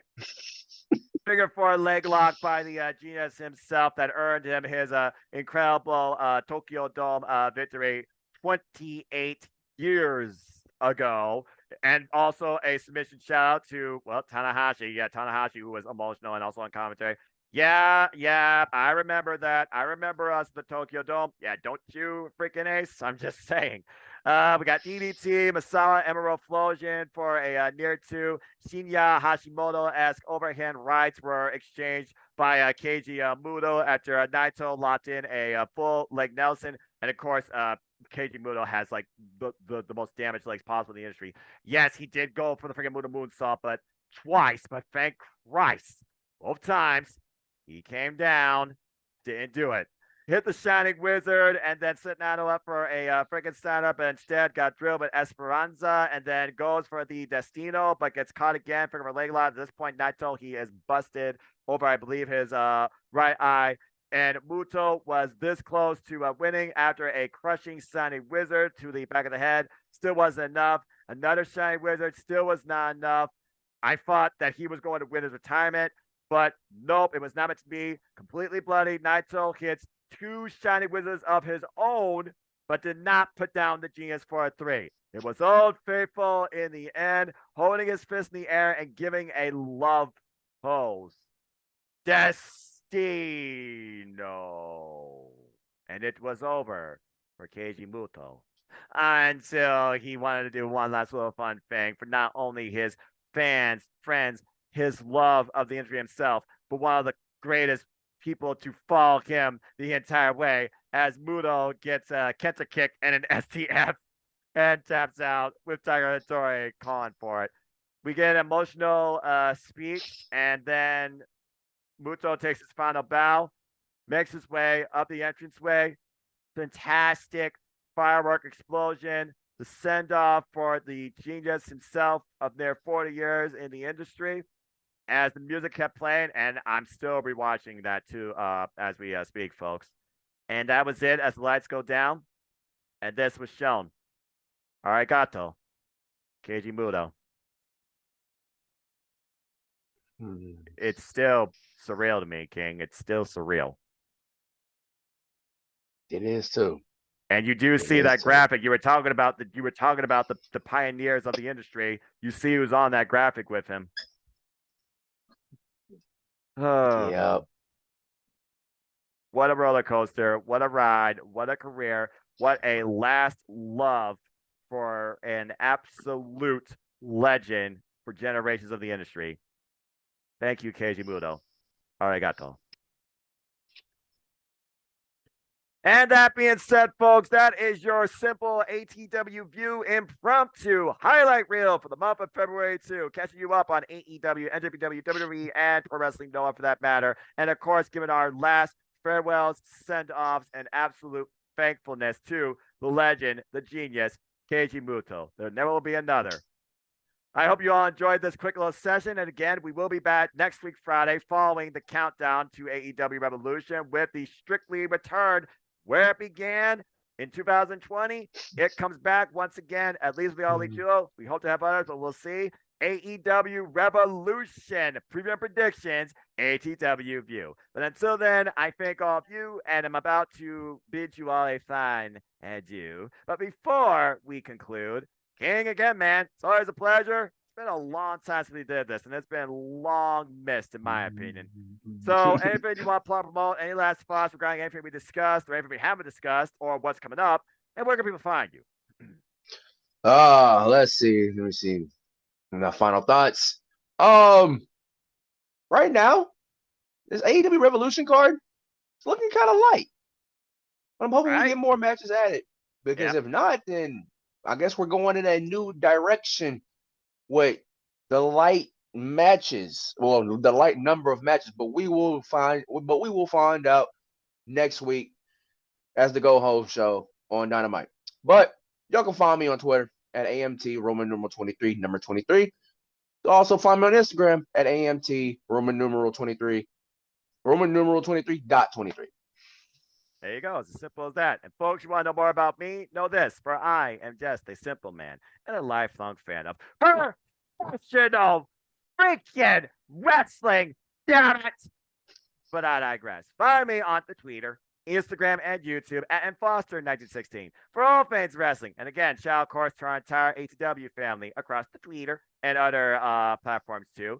As King alluded to, again, next week we'll be back with the official return of where it all began.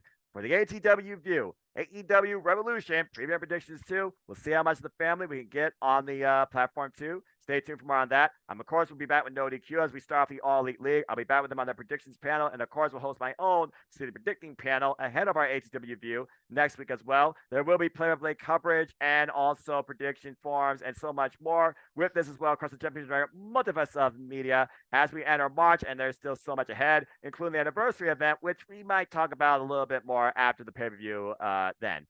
And also stay tuned for Impact Wrestling coverage this Friday across my simple YouTube channel and the Championship Multiverse Media. There will be City Predicting Friday, 5 p.m. Eastern Standard Time live. And there also will be play-by-play coverage and commentary courtesy of me and James Hebert for Impact Wrestling No Surrender this Friday too. And then following that, Open Mic Night, the fun open forum where we talk about all sorts of things wrestling, hosted by the Renegade JJ Williams. And please support my friend at Casa D18 Studios too. But as always, I'd like to conclude, there are no winners, there are no losers, there are no betters. There are just fans with opinions for this passion we all share. At the end of the day, folks, support one another, respect each other, protect your mentality too, treasure your families, and just enjoy life and enjoy professional wrestling.